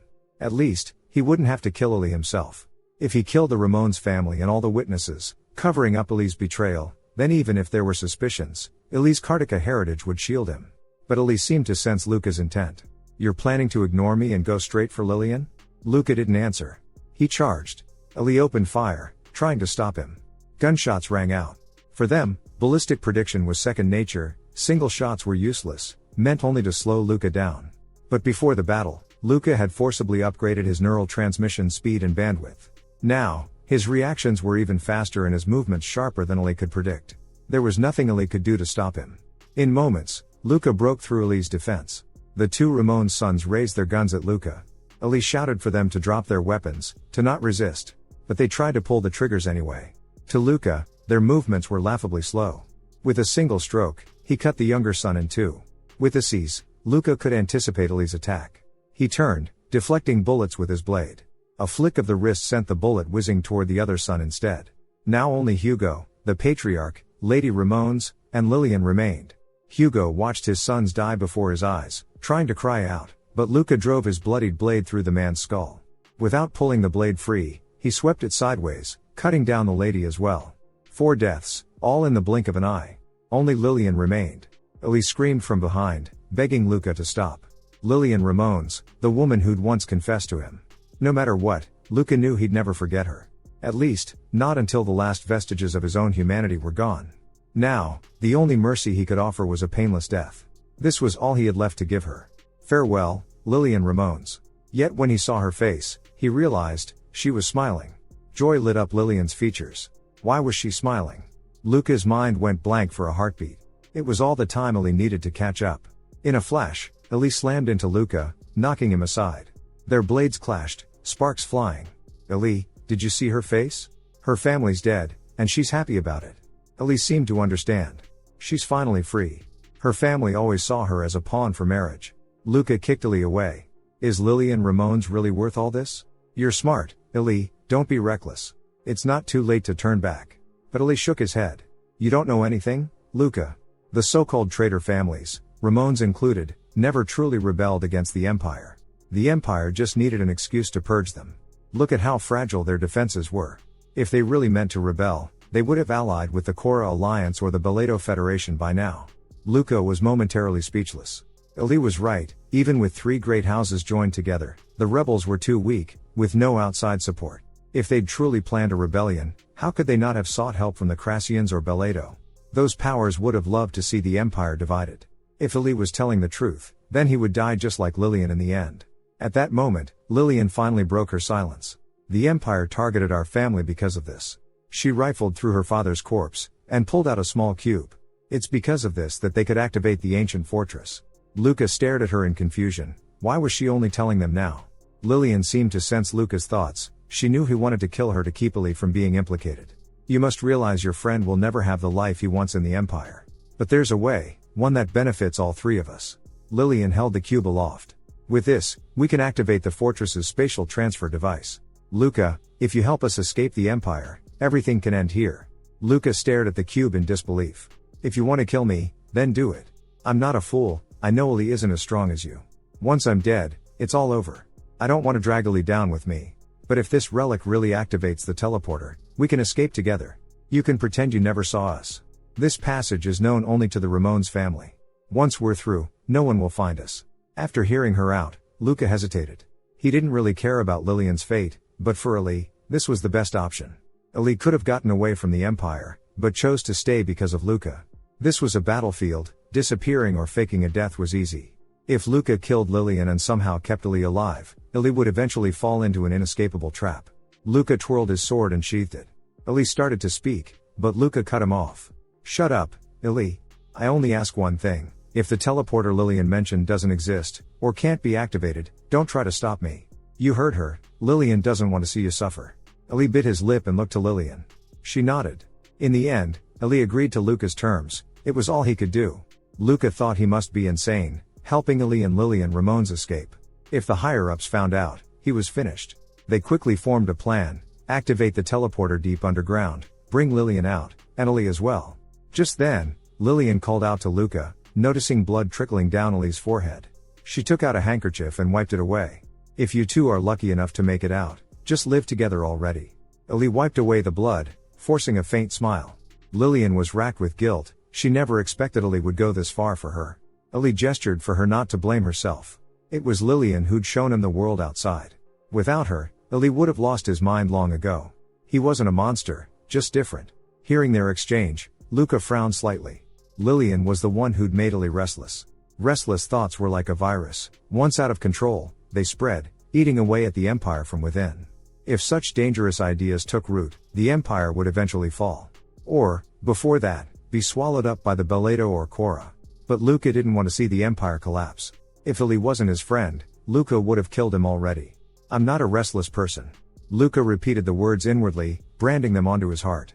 As they pressed deeper, fortune was with them. Neither rebels nor Imperial soldiers blocked their way. No one from the Empire had reached this far ahead of them, and the rebels never expected anyone to venture this deep underground. Lillian's father, Hugo Ramones, had been ambitious. He thought he could manipulate the royal family, only to be used himself. Luca asked how much farther to their destination. Lillian pointed ahead. Just follow the corridor to the end. She thanked Luca, but he hadn't done it for her. He just owed Ellie a favor. Afterward, Lillian and Ellie agreed. If they made it out, they'd meet in a border city. If separated, they'd wait there. Lillian invited Luca to come along, but he flatly refused. He had no interest in it. Luca's mind and body were close to collapse. His sharp judgment was starting to blur. Maybe helping Ellie was just a mistake born of exhaustion and confusion. But he couldn't let his guard down. He still had to figure out how to report all this to the higher-ups. Luckily, the guard captain liked Luca, and only he could be trusted to watch Kinyuan. Even if questions arose, he doubted he'd be punished. Ultimately, Ellie and Lillian were nobodies, one a trainee, one a minor noble. They weren't the core of the rebellion. Soon, they reached the end of the passage. Luca signaled for Ellie to get ready. If there was no teleporter, everything would have been for nothing. Ellie simply nodded. As Luca pressed the door release, he felt a strange sensation, a sponge soaking up all the unease in the air. If he couldn't pinpoint the source of this anxiety, he'd die here. Danger was behind that door, he was certain. The door cracked open, and Luca immediately closed his eyes, sorting the scents in the air. The first was fresh blood, then a heavy reek of machine oil and metal, but no trace of living humans. Luca bit his lip and opened his eyes. The only possible conclusion: Imperial Guard. 4 of them. He was floored. If it had only been one guard without power armor, maybe he and Ellie could have fought their way out. But 4 guards? Escape was nearly impossible. The guard wasn't here to kill Lillian, they wanted her alive. For them, this was the worst outcome. Lillian couldn't survive torture and interrogation. She would break eventually, no matter how strong she was. She was still just human, not like Luca, trained to ignore pain. Luca had thought he could save everyone, give Ali a new life. But it was only a beautiful illusion. If Lillian was captured alive, both his and Ali's betrayal would be exposed. Only one path remained: kill Lillian now, with his own hands. But Lillian was the one Ali had risked everything to save. If Ali lost control now, it was all over. All eyes in the guard squad turned to Luca. The longer he hesitated, the more suspicious he looked. There was only this one chance. Just as Luca turned to finish it, a gunshot rang out from behind. Ali had leveled his pistol at Lillian's forehead, and pulled the trigger without hesitation. It was a swift execution. Lillian's tears fell, her last hope shattered. With a dull thud, she collapsed to the ground. One of the guards stepped toward them. Ali, why did you kill her? Ali answered steadily, she was a useless prisoner. She had to be executed. The guard then demanded a full report from Luca to determine the proper course of action. After that, they left the scene. Luca never imagined it would be Ali who ended Lillian's life. He'd been worried all this time that Ali would lose control. The scene shifts to the next day. The rebellion of the three great houses had been completely quelled. Soon after, Allah summoned Luca.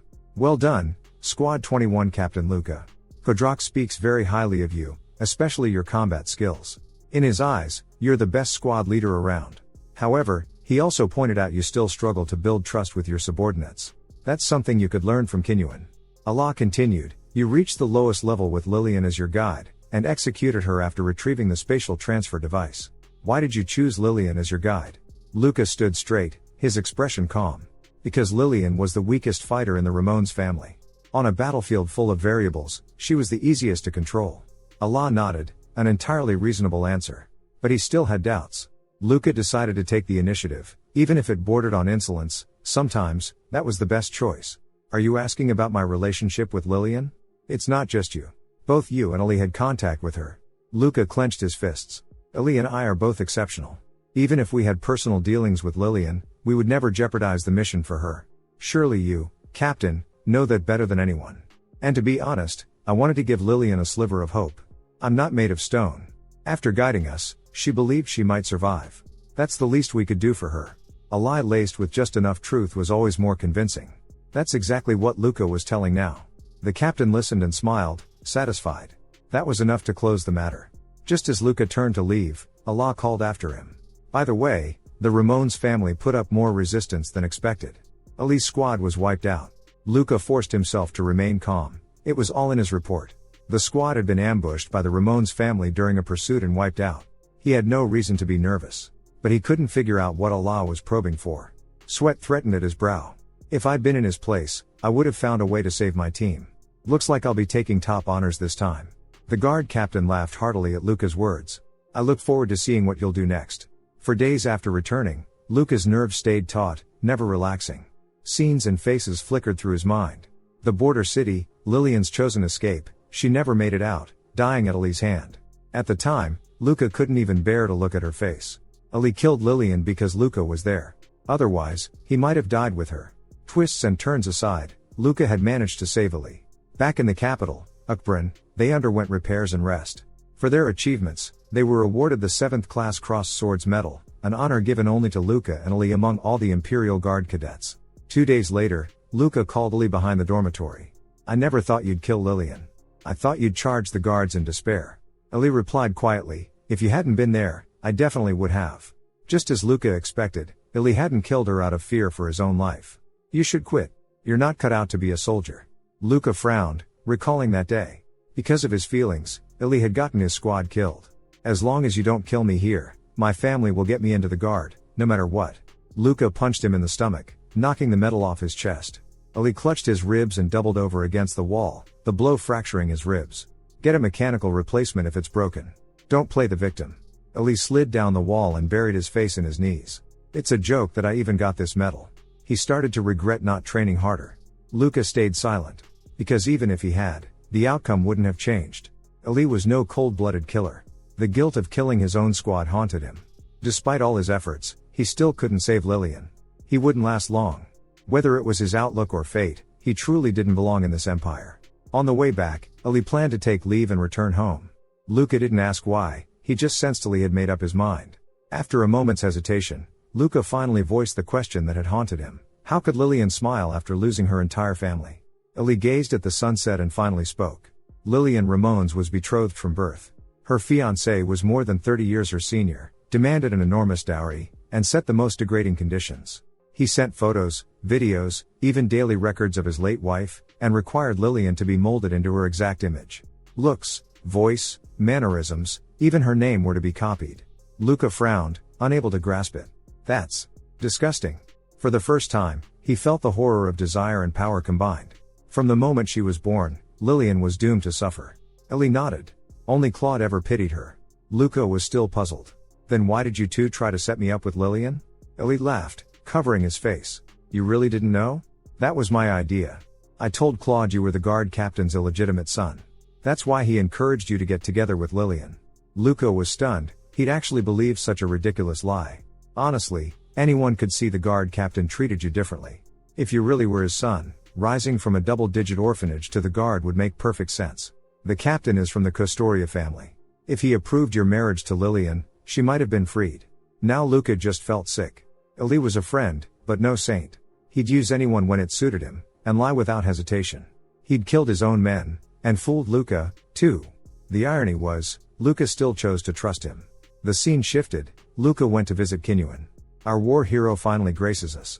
I heard you got the Crossed Swords medal. Luca made regular visits. He had to keep a close eye on Kinyuan.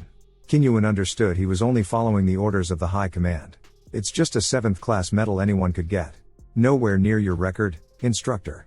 Luca slumped into a chair. Their relationship was no longer stiff or formal, more like mentor and apprentice than superior and subordinate. Kinyuan glanced over Luca's combat logs. You're good at Asi's fighting techniques, but you rely too much on yourself.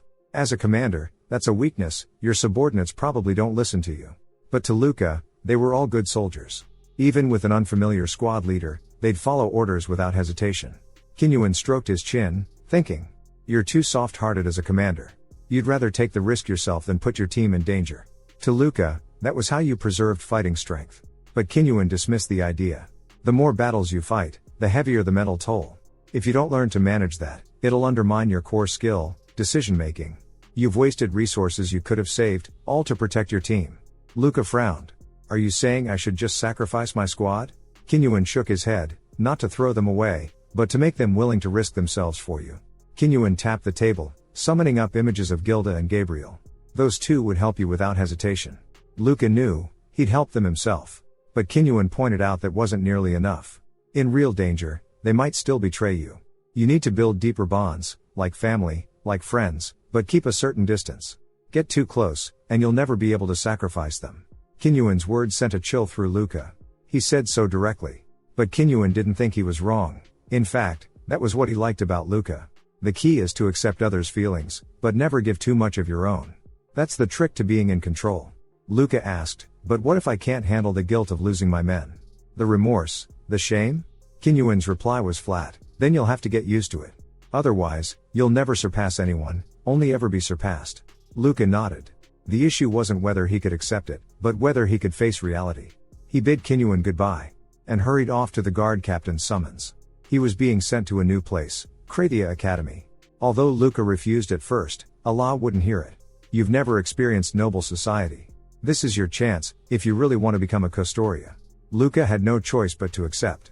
At the appointed time, the roar of engines filled the air above the airport, and a black aircraft touched down on the tarmac. Don't just stand there. Get in already. A girl's voice called out. No one was visible outside, but the impatience in her tone was obvious. Luca shrugged and stepped inside. He saw the girl who had spoken. I'm a guard cadet. Before Luca could finish, the girl cut him off. I know your name. Spare me the small talk. She was forceful, probably because no one had ever put her in her place, a typical noble, most likely. He glanced at her, noting that she was about his age. I'm here on the guard captain's orders. The destination is Krathia Academy, right? The girl snorted. And what difference does that make to you? She turned away as if another second of looking at him would make her explode. Really makes you want to punch her. Damn nobles. Understood, Miss of the Custoria family. For the first time, the girl looked Luca in the eye, then frowned. How did you know? Simple deduction, Luca replied. There aren't many people who can openly show their displeasure at Captain Allah's orders.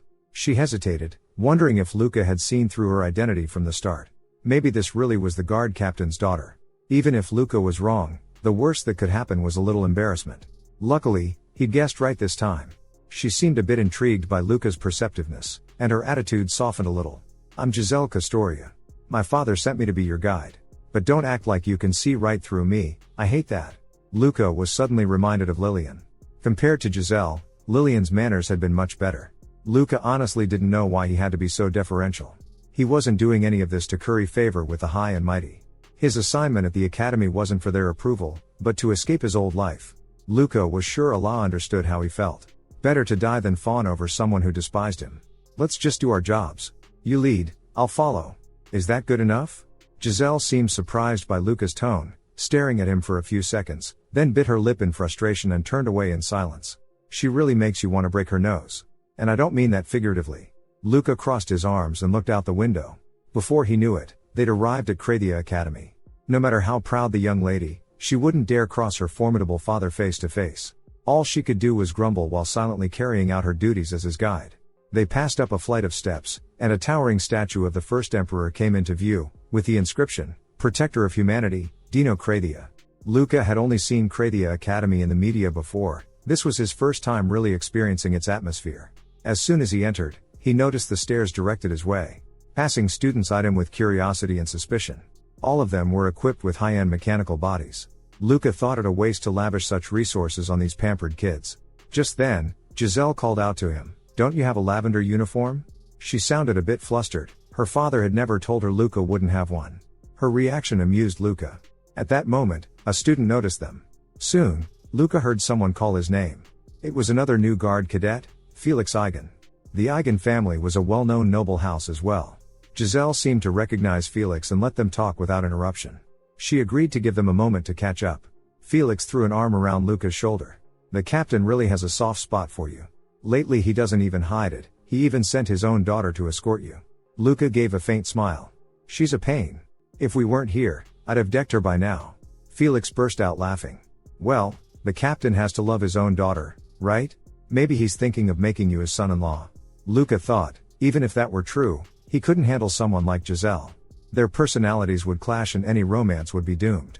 Actually, Luca and the guard captain had a secret agreement. He was to watch over Kinyuan, and in exchange, he'd be adopted by the Castoria family, not as a son-in-law, but as an adopted son. Still, Felix's guess wasn't entirely off. Felix had a straightforward way with friends. He leaned in and whispered, "Did you get modified yet?" Luca caught the look and understood. "Not yet." Felix, as if he'd expected this, started rummaging in his pocket. Cadets from the military academy are always a hit with the girls. Luca looked down and saw a box of condoms, leaving him momentarily speechless. Felix went on to give Luca the rundown on the academy. Luca liked Felix's personality, he could see them becoming friends. Felix also described the dorm situation. Genius commoners like Luca or unpopular nobles lived here. Buying a house was out of the question for them.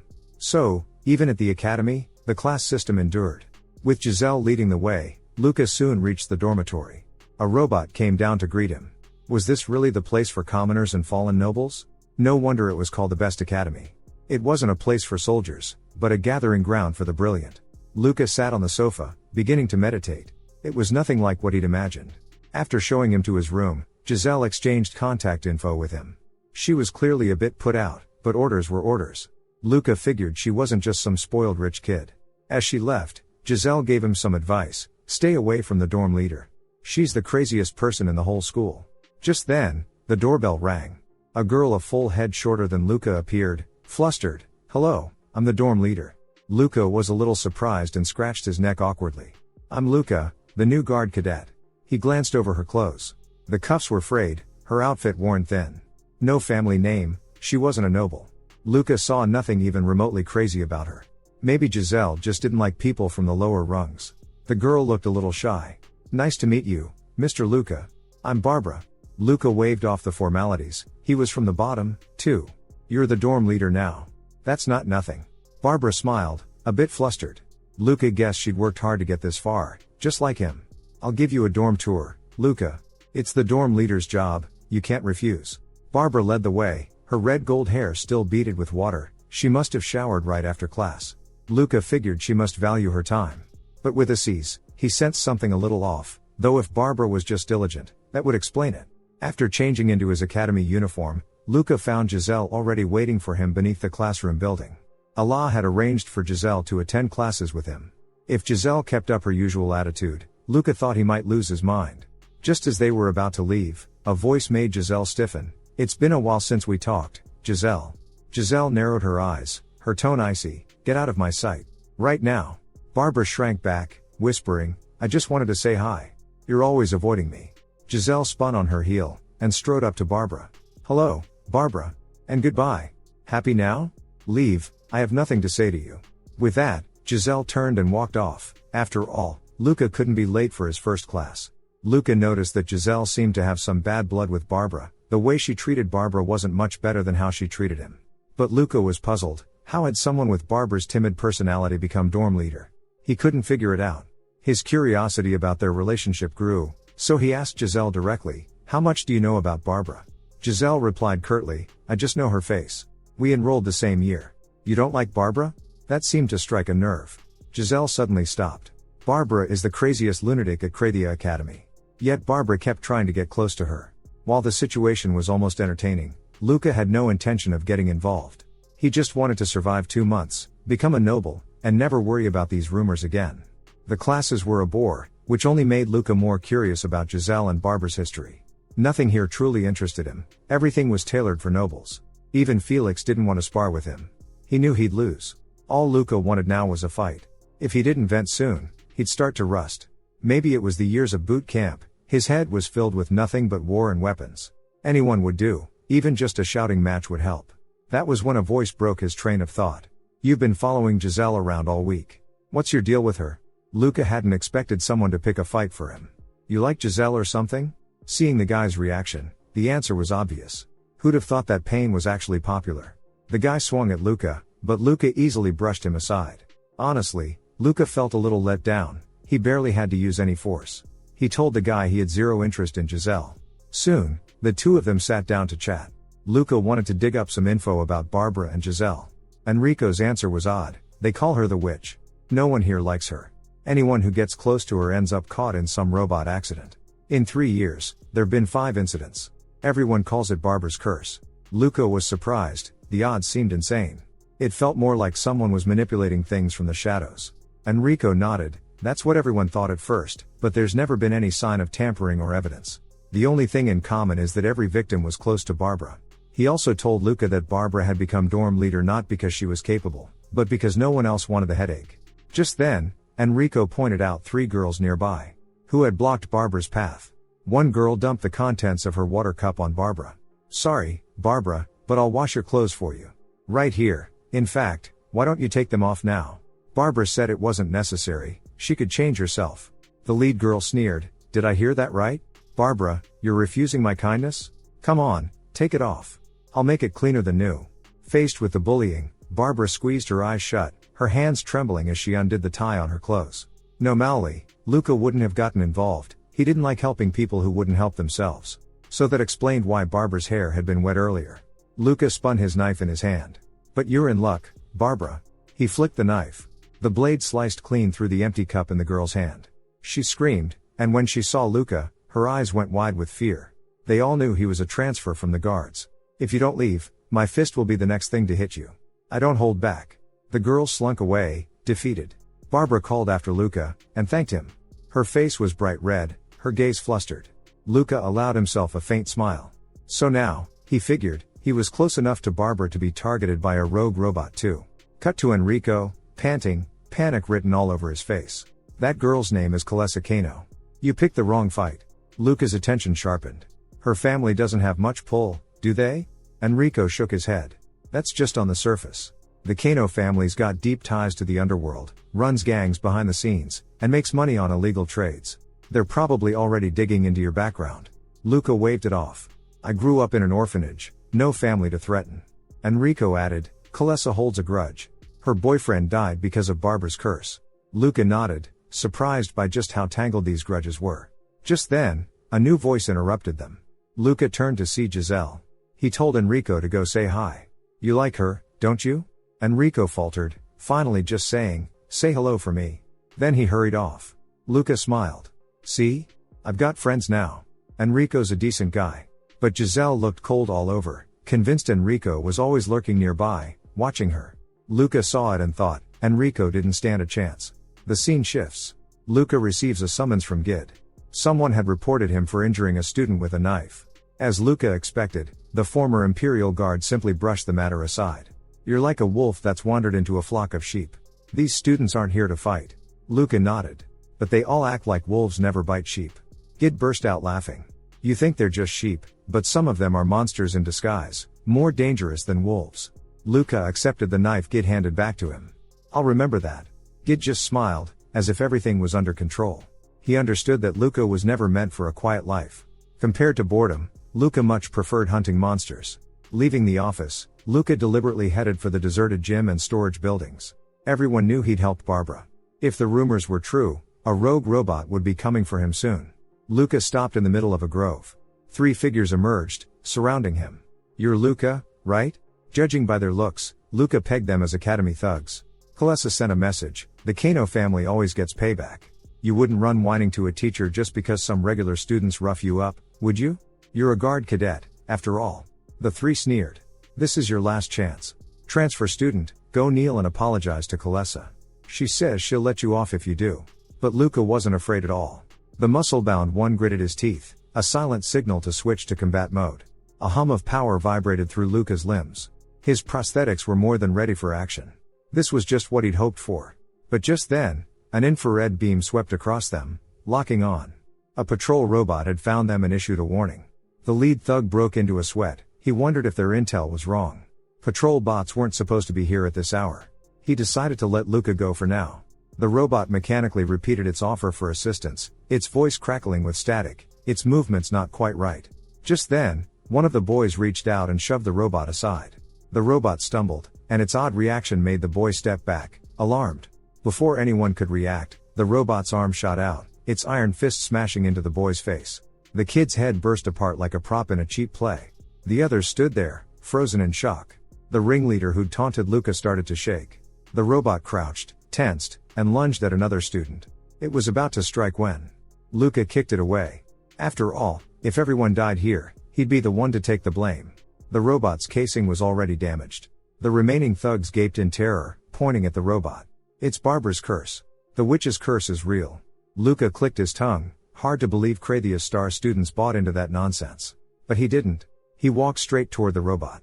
It crouched like a 4-legged beast, engines roaring inside, charging up to maximum output, though it couldn't hold that for long. Luca realized this wasn't a normal malfunction. Someone had deliberately triggered the rampage. He took a deep breath, anticipation rising. The robot suddenly lunged at him, and Luca barely dodged the claws. Even berserk, the robot was fast, its movements loaded with advanced combat routines. If those claws caught someone, a hospital stay was guaranteed. But this level was nowhere near enough for Luca. He wanted more, needed the rush. After a few evasions, Luca kicked the robot flying. He noticed this bot wasn't like the usual patrol drones. Luca reached behind him. To the robot, it looked like he was drawing a gun. It immediately charged. But his hand was empty, he'd just tossed his knife into the air. The robot reflexively looked up, trying to identify the object. A series of feints, all designed to overload its processing. The more unpredictable the moves, the harder it was for the robot to read his intent. The bot hesitated for just a split second, but that was all Luca needed. He'd already moved behind it. With a swift motion, he wrenched the bot's arm backward until it snapped. Joints and fragments scattered everywhere. The thugs recoiled in horror. The robot crackled with static. Need help? Need help? A cold smile tugged at Luca's lips. This wasn't enough, not nearly enough to satisfy him. When his gaze fell on the thugs, they immediately turned and ran. Just then, the campus security team's hovercar wailed overhead, a spotlight pinning Luca in its glare. The scene shifts to the next day. After the incident, the campus security team asked Luca to assist with the investigation. Investigator Jillian wanted Luca's help in catching the criminal hiding among the nobles. Luca pointed out that commoners could be suspects too, but Jillian dismissed the idea. No commoner could breach the firewalls and access the academy's intranet. Just as Luca was about to refuse, Jillian brought up his training in Asi's combat arts, something his own people lacked. Luca was taken aback. He hadn't expected his file to mention that he was studying Asi's. Jillian noticed his reaction and smiled. He offered to share something interesting. Users of Asi's are always placed on a special watch list, though only those like Luca who train formally, not street brawlers. If Luca was curious, he could ask his Asi's instructor for more. At that moment, a voice interrupted their conversation. Giselle stormed up to Luca, looking ready to slap him. Didn't I tell you to stay away from Barbara? Luca just shrugged it off. I just can't stand a crowd picking on one person. Hearing this, Giselle realized Luca was determined to get involved, and wasn't afraid of Kalessa's retaliation. In fact, almost seemed to welcome it. After a moment's thought, she said, I'll talk to Kalessa. If I ask, she should back down. Luca was surprised. He didn't understand why Giselle would take the initiative. But judging by his observations, it was obvious there was some connection between Giselle and Kalessa, and Giselle was confident she could control her. Luca agreed to the plan, which even caught Giselle off guard. Then let's go see Kalessa right now. I don't want my superiors breathing down my neck either. Luca only agreed because he wanted to confirm a few things for himself. Cut to the next scene. Kalessa confessed to Luca that she targeted Barbara because Barbara had killed her boyfriend. But Luca doubted it. Kalessa didn't seem like someone who'd fight over something like that. Are you sure you didn't deliberately set your boyfriend up to be Barbara's problem? He pulled up a projection. If you don't like something, you send someone to make trouble for me. Why would I refuse? Just like you did before. You don't actually care about justice, you just want an excuse to torment Barbara. Luca's provocation completely infuriated Kalessa. She slammed the table, shouting, You bastard. Giselle signaled her to calm down. Kalessa wanted to argue further. Are you ignoring me now? But under Giselle's cold stare, she fell silent, unable to meet her gaze. Giselle then motioned for Luca to leave. Their dynamic was exactly as Luca had guessed, clear-cut and cold. But that only raised more questions. Why didn't Giselle put a stop to Kalessa's bullying? With only 2 months left at the academy, Investigator Jillian's job really was tough. He couldn't just interrogate privileged students. Not long after, Giselle found Luca in the hallway. I've taken care of this for now, so don't cause any more trouble, and stay away from Barbara. That death happened because you ignored my warning. Luca gave a meaningful smile. I heard only nobles can control the robots, so I wanted to test the waters. After all, Kalessa is one of Barbara's main tormentors. Giselle cut him off immediately. Drop the detective act. The investigator won't lay a finger on a noble. Are you mocking me? Luca stared at her. I'm just stating facts. By the way, Kalessa seems to do exactly what you say. Giselle turned away. Family influence matters. Kalessa's in no position to go against me, that's all. So, you're the one who set Kalessa on Barbara? Giselle's pupils trembled ever so slightly. Before she could react, Luca pressed on. Kalessa needed an excuse to go after Barbara, and you gave it to her. Suddenly, Giselle grabbed Luca by the collar, furious. Are you paranoid? I heard high-end prosthetics can cause abnormal brain function, neural overload, insanity. Maybe get your head checked while you're at it.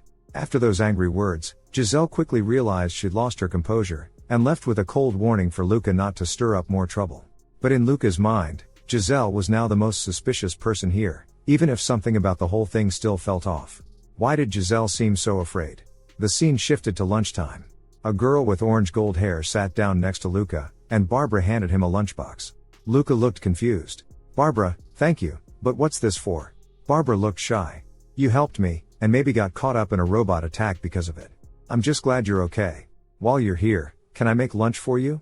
Luca thanked her but politely turned it down. He didn't want to invite rumors. Barbara hesitated. I don't mind what people think. Luca started to wonder if Barbara might like him. If she did, things could get complicated. So he asked her directly, you know being around me could trigger another robot incident. Why keep approaching me? Do you want me to get attacked? Barbara faltered. I don't know why it happens. Luca tried to read her, thinking he should push her a bit. The reason Kalessa keeps harassing you is that Giselle is pulling the strings. As long as Giselle can't get what she wants, she'll never let up. But Barbara's reaction shocked him. She already knew. Luca had misread her. Do you know why Giselle hates you too? Barbara looked up and smiled faintly. In that instant, Luca felt a chill race down his spine. Luca, why should I tell you? Gid's words echoed in Luca's mind. Some of these people are monsters in sheep's clothing, more dangerous than wolves. He'd never imagined that the real monster would be the one person no one ever noticed, Barbara. 2 days later, Luca reported his findings to Jillian.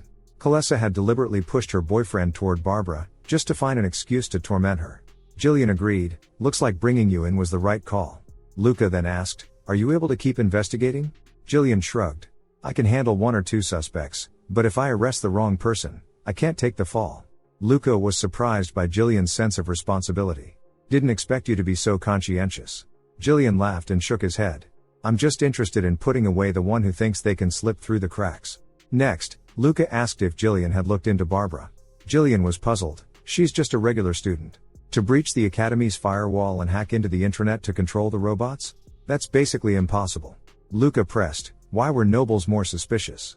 Jillian explained that they could tamper with the robots during manufacture or distribution, and they had the wealth and influence to buy people off. Then Jillian recalled, Barbara's sponsor is the Kostoria family. After sharing information, Luca ended the call. He couldn't shake the feeling that everything was connected somehow, yet the threads all seemed to have come loose. He leaned back in his chair, staring at the ceiling. The most direct solution would be interrogation. None of them had been trained to withstand torture. But that was out of the question. He'd have to find another way. For the first time, Luca sought out Giselle. He found her practicing integrated mechanics. All the students were focused on their work. Even the nobles weren't just coasting on their backgrounds, they worked hard, too. Giselle stood at her workstation, deftly handling tools with one hand. Clearly, she hadn't gotten into Kradia Academy just by relying on her family. Giselle was puzzled by Luca's visit. What do you want?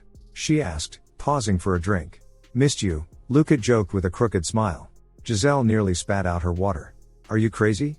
She shot him a look filled with both hostility and disdain. Get to the point. I'm busy. Luca glanced around. Only the two of them remained in the lounge. From now on, I want you to stop lying to me. No more holding back. Giselle bristled at his interrogative tone.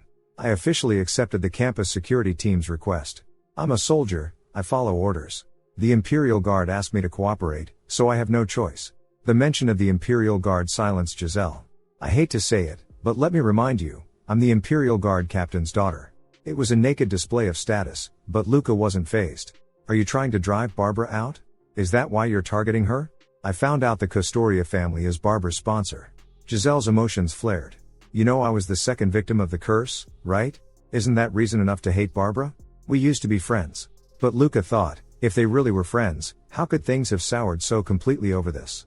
Giselle prepared to leave, clearly still hiding something. The campus security team suspected the robot rampages were orchestrated. Motive-wise, you were the top suspect. Giselle snapped back, furious. You think I did it? I'm a victim of Barbara's curse myself. Criminals often hide as victims. You're from the Kostoria family, you're training to be an engineer, you understand robot systems, and you have the skills to control AI. At that, Giselle turned away, done with the conversation. She wished Luca would just stay out of it. But Luca didn't truly believe it was her. He just hoped she'd come clean with everything she knew. His instincts told him the answer was right in front of him. Just then, the lounge door opened.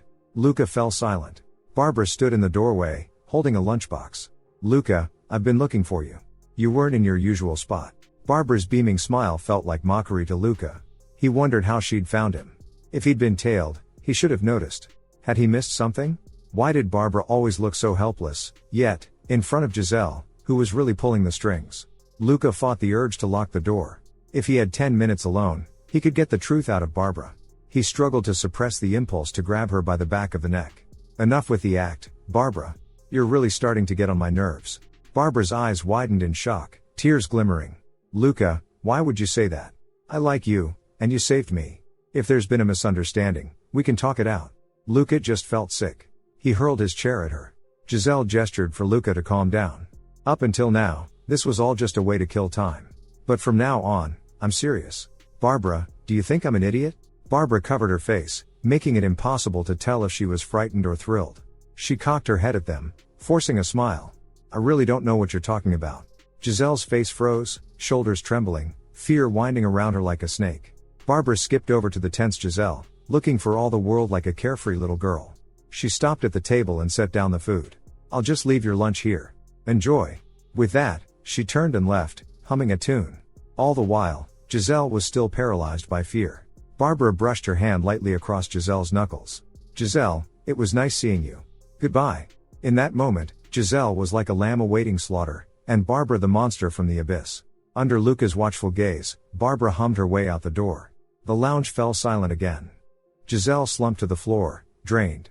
Luca couldn't believe it. Miss Kostoria, daughter of the Imperial Guard captain, reduced to this. So, the real mastermind, the innocents, and their tangled relationships.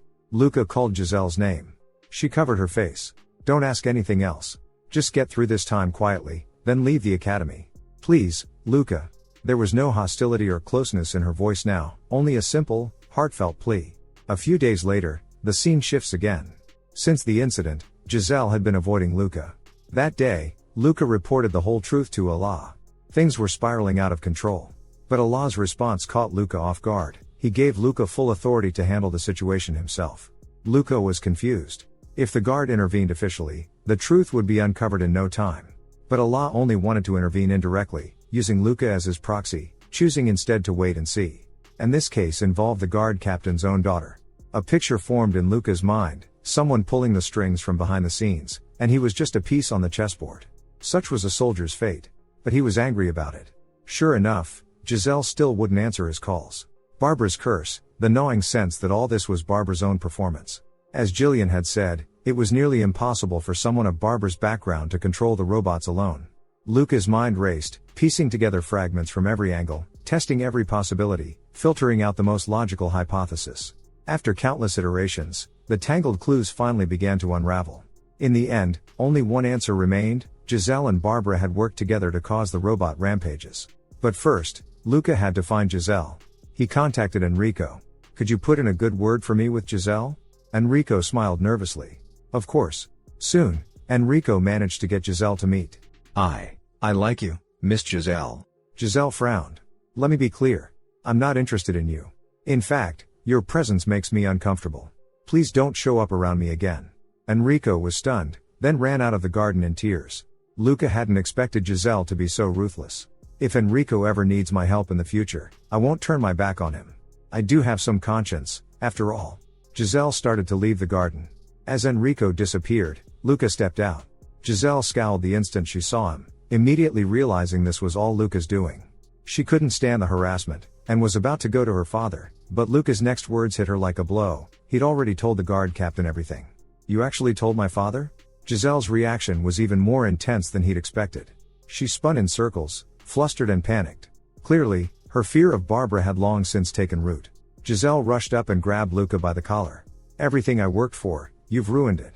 If you'd never shown up, none of this would have happened. This is all your fault." Luca signaled her to calm down. "Tell me everything you know, and I'll help you." Giselle hung her head in defeat.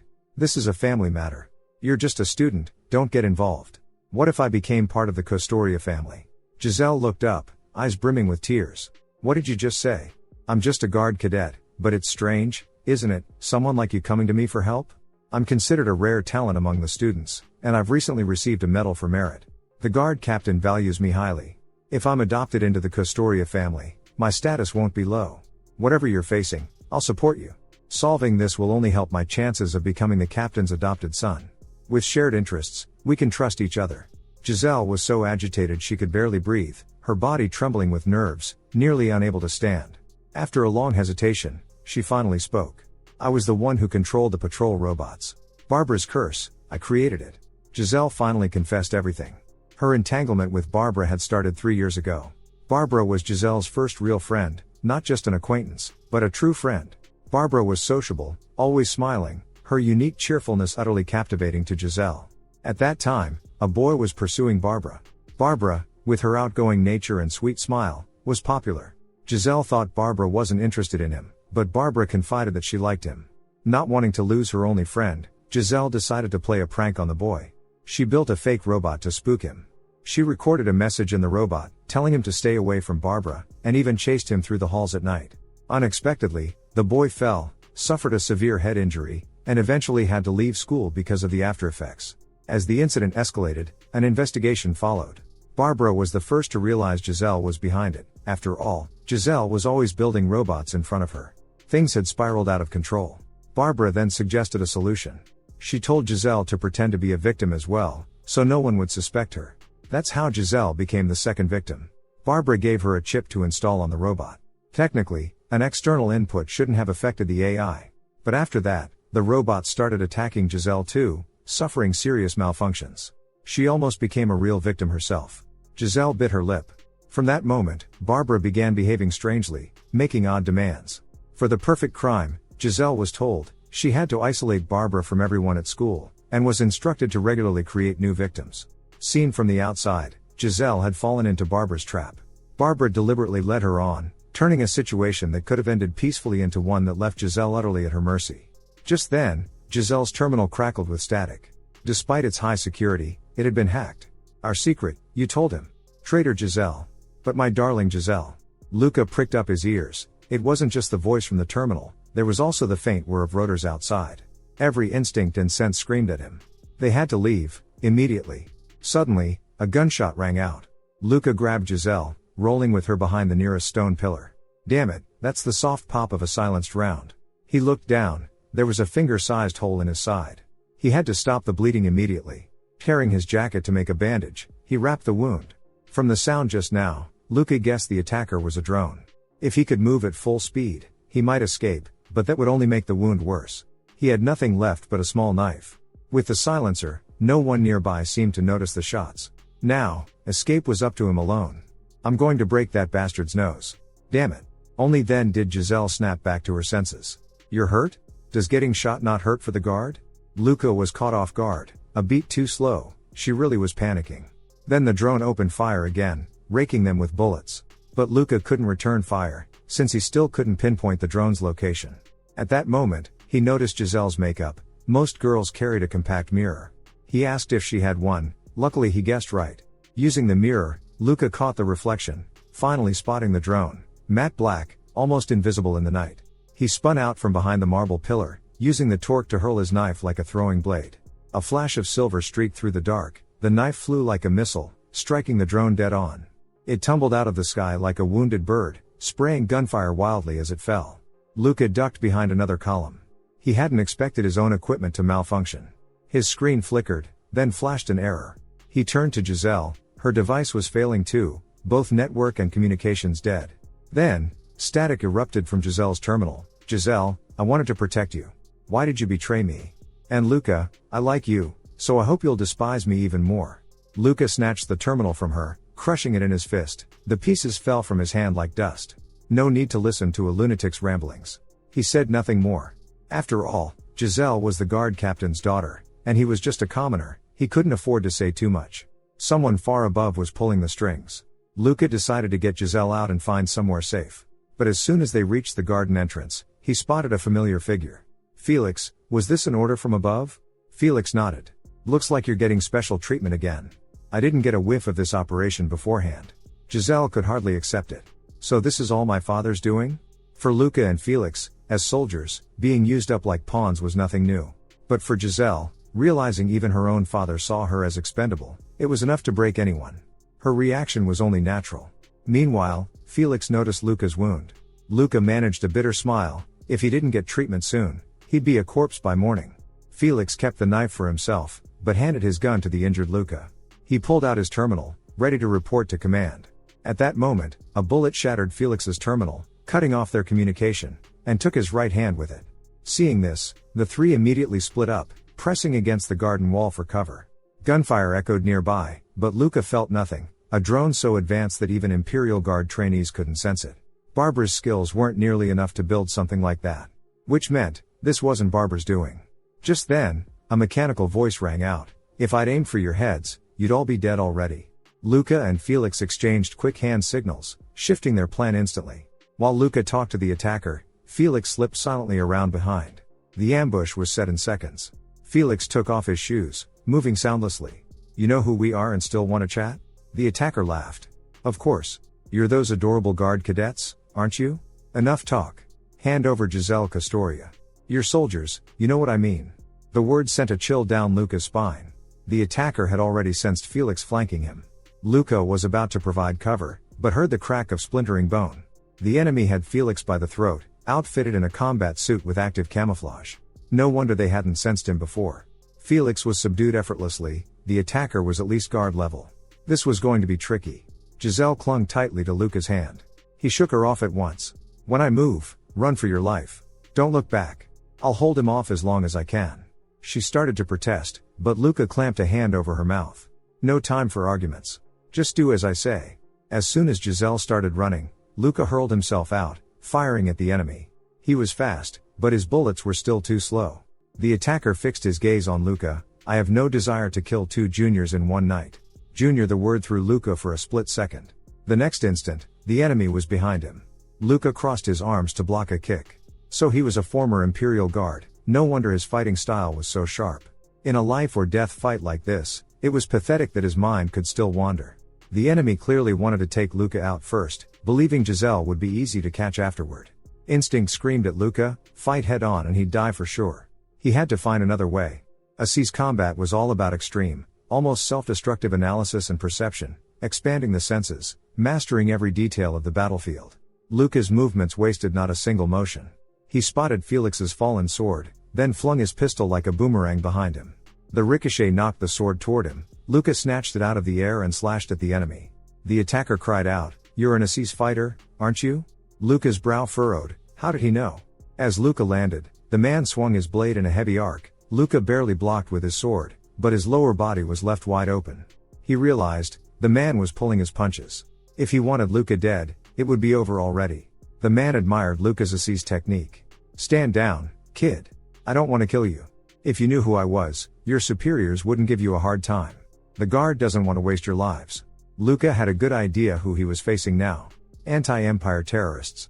Luca drew a deep breath. This might be my last. But the enemy's taunting gave him time to think. His injuries, the man's identity, the way he fought, none of it mattered now. From this moment on, he was nothing but a blade. There were only two outcomes. Either he broke, or, before he broke, he'd see the enemy fall. Luca gripped the sword with both hands and brought it down with all his strength, but the man slipped aside with ease. For someone your age to use Assis at this level, and still willing to die for the Empire. The sheer speed made Luca's body twist in agony, blood spilling from his side anew. But he was still too slow for the enemy. "You think I can't kill you?" Luca's body was already at its limit, he could only use the sword to prop himself up. "The Empire is what it is, but your attitude is insufferable." The man shrugged, then laughed. "I like your rebellious streak. Kid, you really are closer to our side. My name is Rick Kaiser, I'm a Republican." To Luca, all Republicans were terrorists. "Sorry, unless you stop barking like a dog, I can't understand a word you say." Rick didn't answer. He seemed annoyed, maybe more than annoyed. With a small hop, he vanished from Luca's sight. Instinctively, Luca shielded his chest, but his prosthetic arm couldn't take the force. In a storm of flying metal and fragments, Luca caught a glimpse of a fist shaped like an awl. Everything slowed to a crawl. He tried to kick out, but Rick tore his leg clean off. One-handed, Rick lifted Luca by the throat. "This is your last chance. Beg for your life. If you do, I'll let you live." Luca forced a grin, then curled his lips, and spat in Rick's face. "I like your spirit. If you survive this, give my regards to Kinyuan." With that, Rick's grip tightened. The last thing Luca heard that day was the sound of his own neck snapping. For most organic humans, a broken neck meant certain death. Felix managed to choke out a sound. "Luca, it hurts. Idiot. Turn your head and it'll hurt even more." Luca looked at Felix and gave a weak smile. There was no hope for Felix now. His brain was too badly damaged, the time spent with a broken neck was just too long. Luca, on the other hand, was luckier. It was said that 4 guards and Giselle arrived not long after the attack and managed to save him in time, preventing brain damage.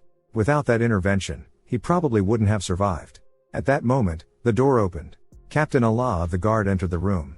Strictly speaking, he was here for Luca. Felix was beyond communication now. The captain sat down, glancing at Felix with a complicated expression. Felix had done his duty. Before making his formal report, Luca made sure to mention Felix first. Then, he recounted the events orally to the captain. After hearing Luca out, the captain told him there was no need to file a written report. Rick Kaiser. Real name, Rick Hilvamnes. He's one of the Empire's most wanted. This was the first time Luca had heard that name. Not every wanted criminal was made public, especially those involved in the Empire's dirty secrets. The word startled Luca, the Empire's dirty secrets. Weren't empires supposed to be flawless? Hearing that phrase from the captain himself was a shock. Allah continued, explaining that Luca now had the clearance to know. Operation Juliet. It's a plan that's been in motion for 5 years, aiming to infiltrate the command structure of the anti-empire terrorist group Nemesis. Luca was puzzled. Infiltrate, not eliminate? The captain slid a terminal across the table to him. No matter how many branches we cut off, the enemy grows elsewhere. If we can't root them out completely, everything is just talk. Luca pressed on. Since Rick got away, does that mean this operation was a failure? The captain's wrinkles deepened. No. In fact, this was a huge success. We managed to plant one of our own at the heart of Nemesis. Luca didn't quite get it. Barbara is our asset. Nemesis picked her precisely for her exceptional hacking skills. We did a lot to make them trust her, and that effort paid off. I just didn't expect her to go quite so mad. Luca gripped the bedrail tightly. How many people had command lied to and manipulated for this operation? Including Giselle, the captain's own daughter, tormented by Barbara, all unwitting. Were they really just pawns to be moved at will? Luca couldn't help but ask, did Giselle know any of this? The question gave away his emotions at once. She knows nothing. And it's best if she never does. Do you know why I'm telling you this? The captain narrowed his eyes. Luca's heart skipped a beat. Elimination. That was the first word to flash through his mind. No matter how hard I work, in the end, I'm just a disposable grunt. Especially someone like me, with no background, easier still to get rid of. Just then, Allah slid an electronic file across the table. Luca's tension eased into a wry smile. It was adoption paperwork, already signed by Captain Allah Kostoria himself. Only Luca's name was missing. Welcome to the Kostoria family. Scene shift. Months later. A robot was removing the external spine from Luca's back. One by one, bloody screws dropped into the tray.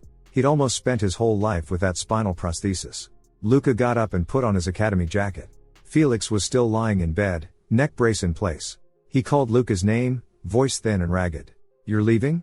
Luca nodded. It's time. Felix mustered his strength. May your future be full of luck. Luca nodded again. He still had to keep moving forward. Felix's story ended here. That's all there was to it. But I'll remember Felix, and all the others who've gone before. Scene change. Imperial Guard Training Center. Luca walked the corridor, deep in thought. He flipped through the Empire's newly updated list of wanted criminals. Barbara's name was right there at the top. It was a carefully orchestrated espionage mission by the Empire, designed to infiltrate Nemesis. Barbara's personality still made Luca's heart race. He didn't think it was all just an act. That girl was truly warped, but even that seemed tailored for the mission by the Empire.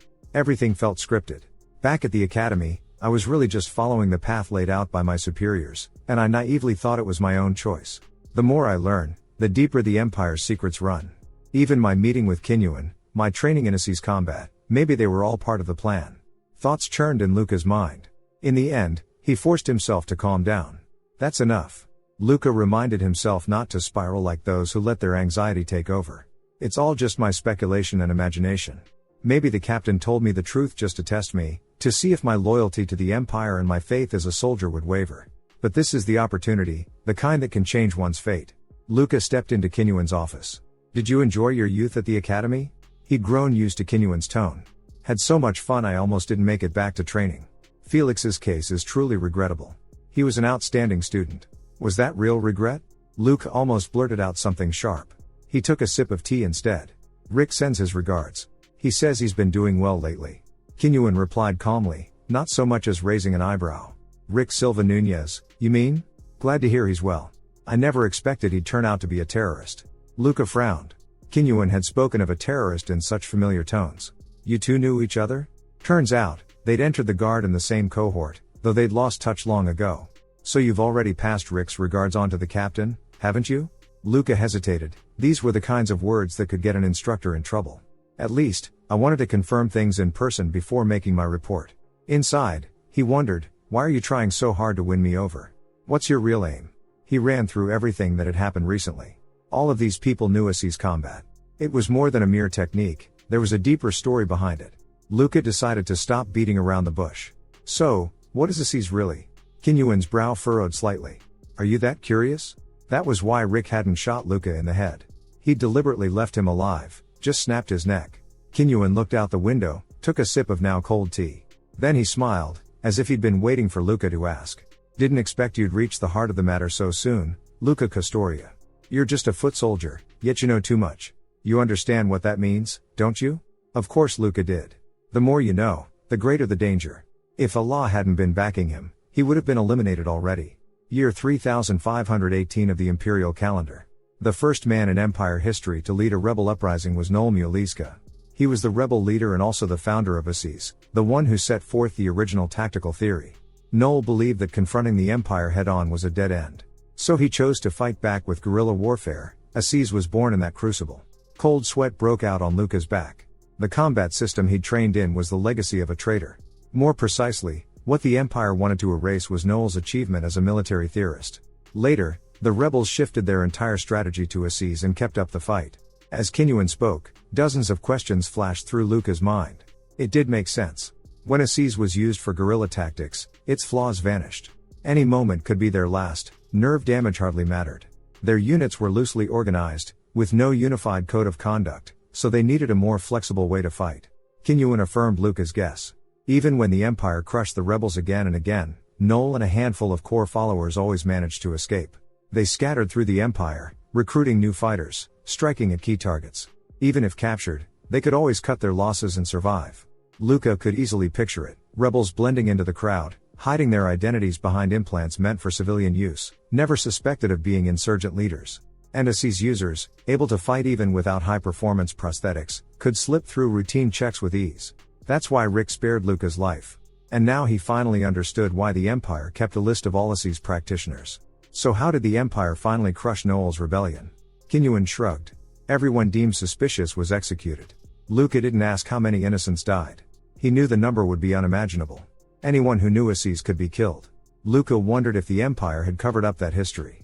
But the Empire neither hid it nor explained it. Unless you sought out the past, you'd never know the truth. Noel Muliska, decorated Imperial war hero turned traitor. The Empire's mass purges. Kinyuan, then a guard instructor, was intimately familiar with rebel tactics. Luca looked Kinyuan in the eye. Did the captain send me because he suspects you're tied to terrorists? Kinyuan clapped twice, smiling. Exactly, Luca. If you find evidence I'm working with Nemesis, you'll be right at the heart of the guard. Luca stared at him, unable to read Kinyuan at all. I don't believe you'd work with terrorists. You might think so, but the captain doesn't. For your own future, here's a hint, look into my activities in the lower districts. Kinyuan's tone was half challenge, half invitation. Luca's mind spun. Just how much did Allah know? Why send him to investigate? Luca stood up slowly. I'll report everything I heard today directly to the captain. Kinyuan rose too, personally opening the door for him. Once outside the main building, Luca jogged down the corridor before stopping, forcing himself to catch his breath. Damn it, everyone's using me. The captain and Kinyuan are both testing each other through me. How long do I have to keep walking this tightrope? Kinyuan's true nature had only become more elusive. Official channels turned up nothing. But Luca refused to be anyone's pawn. I've fought this far not to be pushed around. He resolved to investigate Kinyuan in the lower districts himself. Allah wanted Luca to probe Kinyuan for terrorist connections. But Kinyuan, the man at the center of suspicion, remained utterly unruffled. And those things he'd said. Why steer Luca in this direction? Was it a trap, a way to get rid of him? Or was it a test, the Empire and Kinyuan both measuring his loyalty? Luca made a silent vow, he'd never let them control his fate. Next, he needed to prepare and follow Kinyuan's trail. His first step was to relay the conversation to Allah. Rick and Kinyuan were both active around the same time, mostly handling unofficial missions. There's definitely a connection. Are you wondering, too, why Kinyuan's allowed to move freely if he's so suspicious? Luca really was curious. But here, survival came first. If there are things I'm not meant to know, I'll pretend I never heard them. Allah crossed his arms, closed his eyes, then leaned back and looked at Luca. I've decided to trust you. Luca, this order to investigate Kinyuan actually came from higher up than the guard. The powers that be believed that Kinyuan might be a way to get close to Nemesis's leadership. Luca was baffled. Why put someone so dangerous in such a key teaching role? If we didn't, he'd just vanish. Of course, he'd never be allowed to leave the guard alive. Besides, he really is an excellent instructor. Luca swallowed hard. I've spent a long time at his side, but honestly, I've never found a single flaw. He's disciplined to the core, never letting his true feelings slip. Allah signaled for Luca to go all out, he was the only one for the job. Over the years, many trainees had passed through Kinyuan's hands, but none had gotten as close as Luca. Seems even Kinyuan himself values you. Luca mulled the captain's words over and over. There was no way out of this game now. I'll need higher level clearance than a regular cadet, access to restricted databases, and some investigation funds. The scene shifts. 3 days later. Luca boarded the Kostoria family's aircar. After his adoption paperwork was approved, Allah brought him home to meet the family. Allah asked lightly if Luca was nervous. Luca admitted it, pretending not to be would be a lie. My hands are actually shaking a little. After Luca made his requests, he was granted a pass to travel freely between the upper and lower districts, authorization to carry personal weapons and investigation funds, and access to higher-level databases. He didn't ask for more, he knew he wasn't qualified yet. But these resources could be exhausted at any time, so he had to give it his all. He was a soldier, he'd rather die on the battlefield than fall victim to some underwater conspiracy, especially now that he knew more than he should. Even Allah couldn't help if the mission was cancelled. He didn't know how many people, Luca included, would have to be handled. But Allah reassured him, don't worry too much. As long as things were within his authority, he'd help Luca as much as possible. That was why he wanted Luca to join the Kostoria family, and that decision meant Luca was putting his fate in Allah's hands. I don't really like all these formalities either. But now that you're family, we should at least say hello. If you can tell me how I should act in front of the other family members, I'll do whatever you suggest. The captain listened, then gave a wry, interested smile. Stroking his chin, he thought for a moment and said, "Just act like you always do. It'll be a breath of fresh air for the kids." Luca couldn't read Allah's intentions, but if he wanted protection, he had to play by his rules, even if those rules were a headache. Time passed, and the air car hovered over the estate. Allah gazed out the window. "I grew up here, but I'm not that attached to it. The Kostoria mansion sits on the outskirts of Ukbrin, the capital. All around is an oppressive red wasteland, only inside the estate are there plants and water, an oasis in the desert." The aircar stabilizers made precise adjustments as they landed. It was Luca's first time stepping into a noble's residence. Scene shift, Luca found himself in his room. Allah told him to rest for now, they'd handle things together later. Everyone was trying to curry favor with Allah. The people here all spoke in polite formalities. Luca was already feeling tired. The social dynamics here weren't much different from the lower districts. Is this really the life I want? Just then, someone knocked at Luca's door. A familiar girl walked in. "So you really did become a member of the Kostoria family." It was Giselle. Her deep blue hair was tied back, and whenever it swayed, it was like watching the night sky ripple. "I want to apologize for my behavior before. I was too emotional. Someone from the Kostoria family shouldn't have lost control like that." Luca didn't mind. It's no mal to panic in a situation like that. "Don't worry about it." Giselle gave a wry smile. "I also went to see Felix, he didn't recognize me." Giselle seemed to blame herself for Felix's condition. "You can thank her, but there's no need for guilt. Felix was just doing her guard duty." Luca wasn't trying to comfort her, just stating the facts. He was never the sentimental type. Giselle bit her lip. "I know what you're like a blue flame, calm on the outside, but burning even hotter than red inside." Luca could feel something had changed in Giselle, that defensive edge had softened. After all, he'd risked his life to save her. Then Giselle stopped him again. "Do you remember what you said? That if you became a Kostoria, you'd support me?" Luca nodded. It wasn't a lie, he meant it. "Other than the captain, you're the only one I've ever had a real conversation with. As a member of the Kostoria family, I think you're someone worth negotiating with." That's the spirit of a true imperial noble, knowing how to fight for her own interests. Giselle walked to the desk, connecting her terminal to the holographic projector.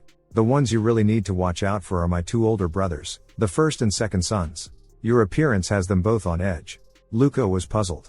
"I'm just an adopted son." Giselle shook her head. "Right now, you're the only one among father's children with elite military potential. Even without blood ties, your status is enough to make them wary. The Kostorias are a famous military family, after all." Luca finally understood their anxiety. They were afraid he'd take their place. "So what about you? Don't you want to become head of the family?" Giselle was caught off guard. "Do you really have no interest in being head?" Luca looked her straight in the eye.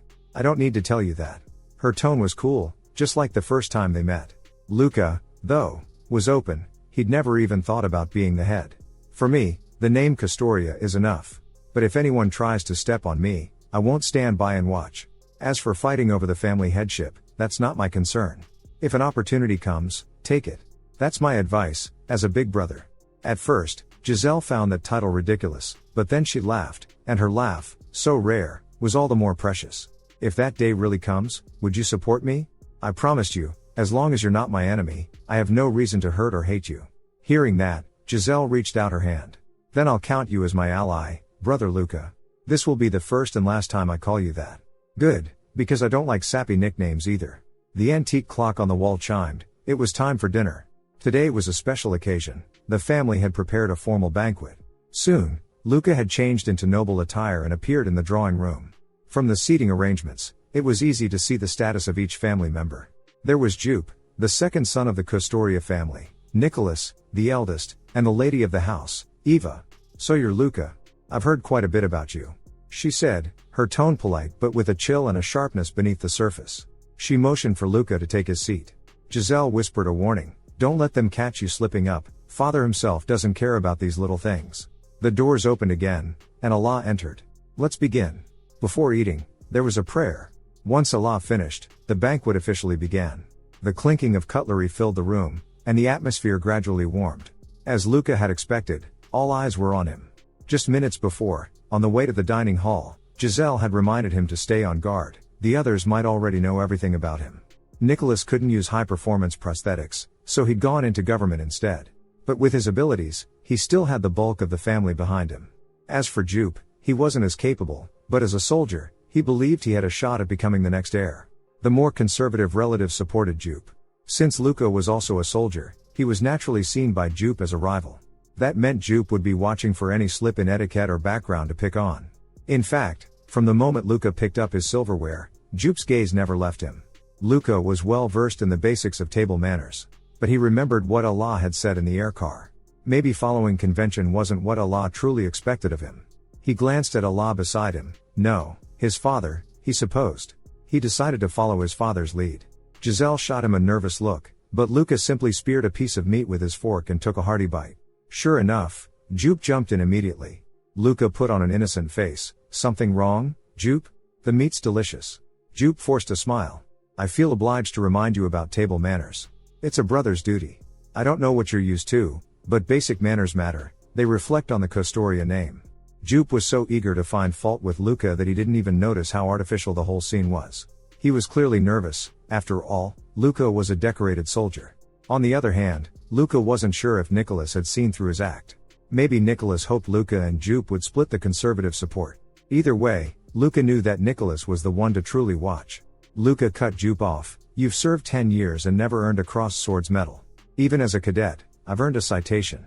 I'd say I bring more honor to the Kostoria family than good table manners ever could. A few relatives couldn't help but laugh, quickly covering their mouths. Jupe's face turned bright red, as if he'd been scalded. I may not know much etiquette, but I am very good at war. After all, I trained under the best guard captain. Luca, don't tease Jupe. Jupe, that's enough. Nicholas chimed in at just the right moment, lightly reprimanding Jupe and showing his own magnanimity. Jupe tried to defend himself, but Nicholas cut him off. Our new brother actually has excellent table manners, he was just pretending not to. Luca set down his utensils properly, cut a piece of meat with perfect form, and ate it with elegance. I studied in advance, but I forgot just now. First time at a table like this, I guess I was nervous. Jupe walked right into Luca's trap and became the butt of the joke. With control of the conversation, Nicholas continued, I heard you won the level 7 Crossed Swords medal. I'm not a soldier, so I don't know much about these things. But I hear it's rare for a cadet. Luca nodded. Actually, any guard can earn one.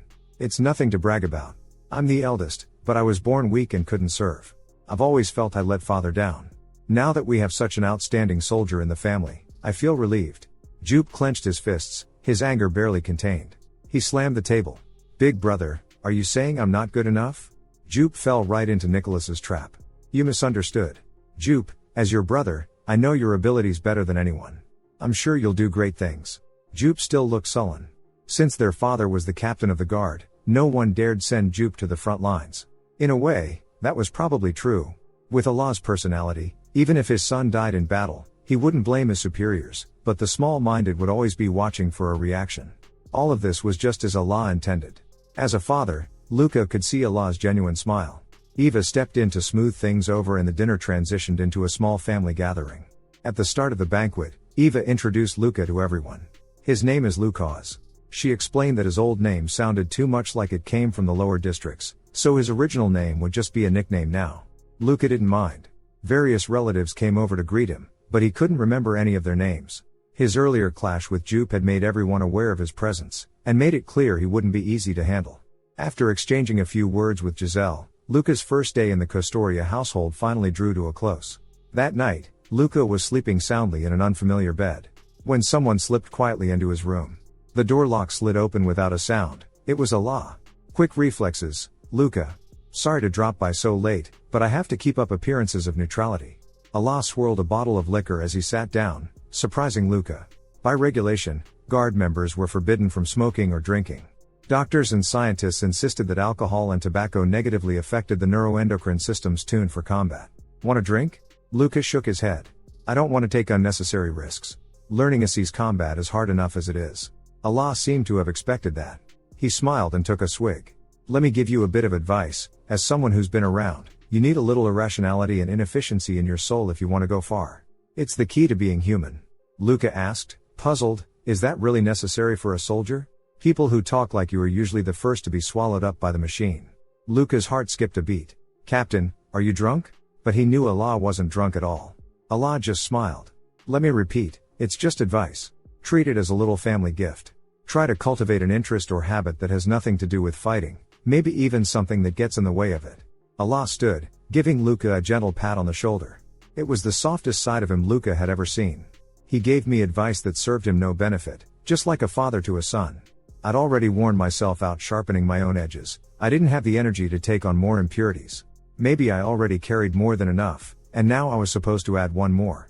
I didn't want to become someone who relied on others or lost his temper easily. Did breaking the rules only mean stirring up trouble out of personal emotion? If not, why would the captain of the Imperial Guard say something like this? Luca truly couldn't understand his intent. Scene shift, next day. Luca's schedule was still packed. The only thing that felt new was getting to visit the family armory. Is leading me through the armory one of your duties? Giselle nodded. That was why she studied mechanical engineering at the academy. In the Custoria family, women managed and maintained the armory. Some things can't be entrusted to outsiders. Right now my mother's in charge, but soon I'll take over. Luca thought of his stepmother Eva, always the picture of a noblewoman, never seeming like the type to get grease on her hands. But Giselle insisted her mother was highly capable. All of their father's prosthetics and weapons were maintained by her. Luca asked, wasn't it common for nobles to have arranged marriages? Wouldn't that make things dangerous if the marriage soured? Giselle nodded as if it was only natural. Exactly, that's why my mother manages it. It's a family tradition, a symbol of deep trust. As Giselle spoke, Luca stopped, drawn toward an ancient suit of armor. Giselle tilted her head at him. It was a suit marked here and there with the insignia of old legions. Most striking was the single horn on its head and its asymmetrical arms. The right arm was much thicker than the left, as if built for a special weapon. Giselle stood before the horned armor. This is a piece of our family's history, the full-frame armor suit Scylla. It belonged to Agatha, founder of the Custoria family, and it's truly one of a kind. Luca looked up, committing Scylla's form to memory. Scene shift. The Custoria family had a separate residence called Silvermoon Hall, home to the elders who had stepped aside from power. They couldn't interfere directly in family affairs, the elders were only advisors. Their role was to prevent the family head from going out of control. The elders didn't take part in direct decision-making, otherwise, the head would just become a figurehead. There were 7 elders in Silvermoon Hall, not too many, not too few. Luca asked if anyone had opposed his adoption. 2 opposed, 4 stayed silent, and only 1 voiced support. In this family, silence means acceptance of the head's decision, so the head's proposals almost always pass. Opposition is just a ritual show of concern, not something to worry about. They climbed to the 2nd floor, walked down a long corridor, and entered the innermost room. The first thing that caught Luca's eye was a massive triangular incense burner. Seated behind it were the elders, half shadow, half smoke. The haze hung like a curtain between the elders and themselves. The atmosphere was solemn and elegant, but the elders' conversation was casual. Allah cleared his throat, and the elders fell silent. This is Lucas, Allah introduced him. It was clear Luca still wasn't quite used to the new name. The elders began murmuring, appraising Luca, their voices growing louder. Luca and Allah stood quietly. One elder beckoned him forward, motioning for Luca to approach the incense burner. The elder gestured for him to come closer. Luca stopped before the elder, who reached out and gently touched his cheek. Kid, you must survive this time. To do that, you must devour the chaos, not be devoured by it. Even if your throat is torn open, you must endure. The elder seemed to be speaking both of Luca's current state and of things he had yet to understand. Luca thought a moment about how to answer. I will. His instincts told him this was the sole elder who had supported his adoption. Luca walked past the incense burner and returned to Allah's side. Quiet, please, let's move to the next topic. With that, he signaled Luca to withdraw. But as Luca was about to leave, Allah pressed a hand on his shoulder, holding him back. Luca was puzzled. He knows I might be tied to Kinyuan, so why allow me to listen in on such an important meeting? The elders murmured among themselves. Since the head has decided, let's continue. And so, Luca found himself sitting in on an hour-long meeting between the family head and the elders.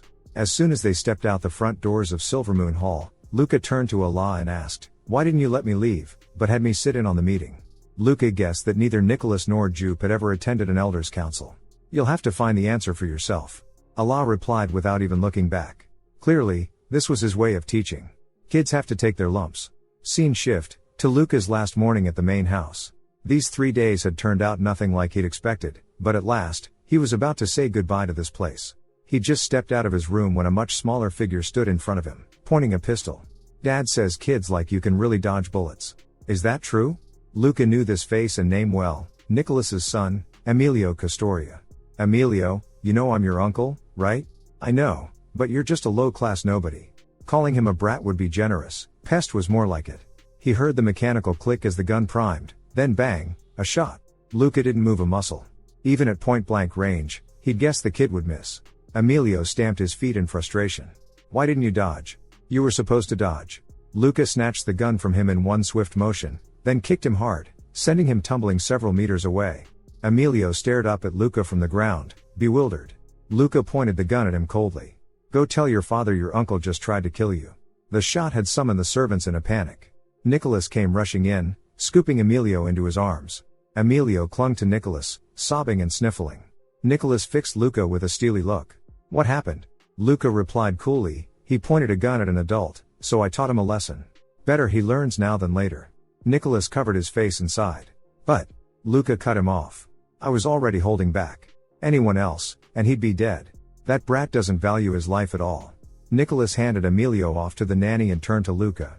Could we speak in private? He walked into Luca's room, and Luca followed, closing the door behind them. Nicholas sat down, smiling. All right, Luca. Now everyone outside will think we're at odds. You're worried people will suspect we're secretly working together, so you used your own son as an excuse to meet with me alone. Makes me wonder if Emilio is really yours. Nicholas gave a sly, dangerous smile. Just as I thought, you're sharp, 3 times shrewder than Jupe. He is my son, but if anything happened, I could always have another. Luca moved toward the door, ready to see Nicholas out. I know you've allied with Giselle, but she doesn't know the whole truth.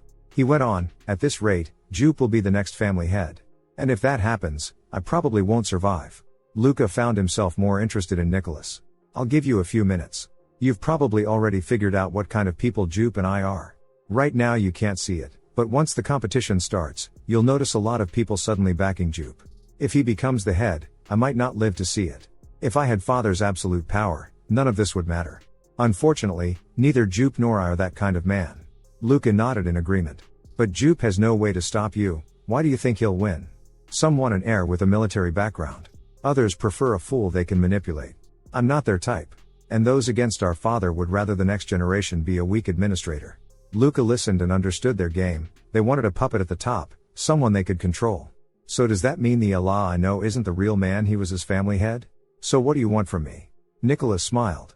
Simple. Pretend to oppose me. That way, you'll boost your own reputation in the family and build up your network. Relatives who want a military leader will flock to your side. If you can shake Jupe's supporters and split their camp, I'll have a better shot at the headship. From the moment Luca met him, just 2 days ago, Nicholas had already drawn up and set in motion his plan for victory, even if it meant putting his own son at risk. Just as Giselle had said, Nicholas really was a lot like Allah. What if I get strong enough to challenge for the head myself?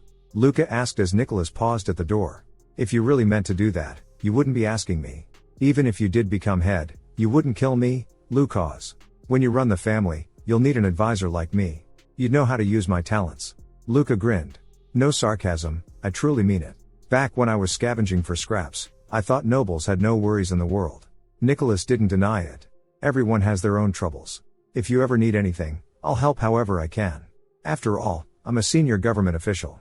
Don't worry about Giselle, even if you support her, she'll never become the head. She's not our opponent, and there's no need to get rid of her. As he left, Nicholas called out loudly, Luca, no matter how talented you are, if you disrespect your elder brothers, you'll never be accepted by the Custoria family. His acting's so good, I almost wanted to applaud. 3 days at the main house had felt more like a week to Luca. Going forward, he'd be returning to the Custoria estate often, but mostly in the company of Allah. Nominally, this was his home, but Luca already missed the cramped little room at the training center. Allah activated the holo projector and began working through a backlog of tasks. He'd barely paused since they got in the car. Luca hadn't expected the captain of the guard to be so busy. At the Custoria mansion, he'd done everything he could to live up to Allah's expectations, but now, Luca wasn't sure any of that was what he really wanted. Allah, as both father and family head, was nothing like the captain of the guard Luca thought he knew. Luca replayed the past days in his mind, trying not to miss a single detail. Just then, he noticed the aircar's thrusters shifting beneath them. They were moving in reverse. But there was no reason to change course mid-route. Allah shut down all the holoscreens. Don't panic, Luca. This is all part of the plan. Right now, this aircar's probably been hacked. Terrorists will be waiting at the intercept point. Reinforcements will arrive in 10 minutes. We just have to hold out until then. Allah opened the car's storage compartment, tossing Luca a pistol and a combat knife. Bailing out wasn't an option, they'd just become sitting ducks. They had to land safely first. If they happened to land right in the middle of an ambush, things would get complicated. Allah strode calmly to the control panel. Of course, the captain of the guard has to know how to do everything. That's what Luca was thinking when Allah, with a single powerful swing, punched straight through the computer display. Catching Luca's stunned expression, Allah grinned. Let me ask you, how do you see this situation? Luca braced himself against the wall and ceiling handles, mind racing. The answer came instantly. Captain, you're using yourself as bait. Allah nodded. The whole point of this operation was to let Barbara earn Nemesis's trust by orchestrating an attack on the captain of the guard. Luca hadn't expected Barbara to be involved again. Honestly, friend or foe, he wanted to punch her either way. The air car slammed into the ground with a crash, belching thick black smoke. In the next instant, the mangled door was kicked clean off its hinges. Thanks to the energy absorption gel, Luca and Allah emerged unscathed. Luca leapt out the window, quickly scouting the terrain. This wasteland doesn't even have a place to hide. Can we really last 10 minutes? Allah strolled out, giving Luca's shoulder a reassuring pat, as breezy as if he were walking by the sea. A red light flickered at the corner of his eye. His terminal had synced with the satellite link. With satellite support, his system locked onto every Nemesis operative in the area, down to an exact head count.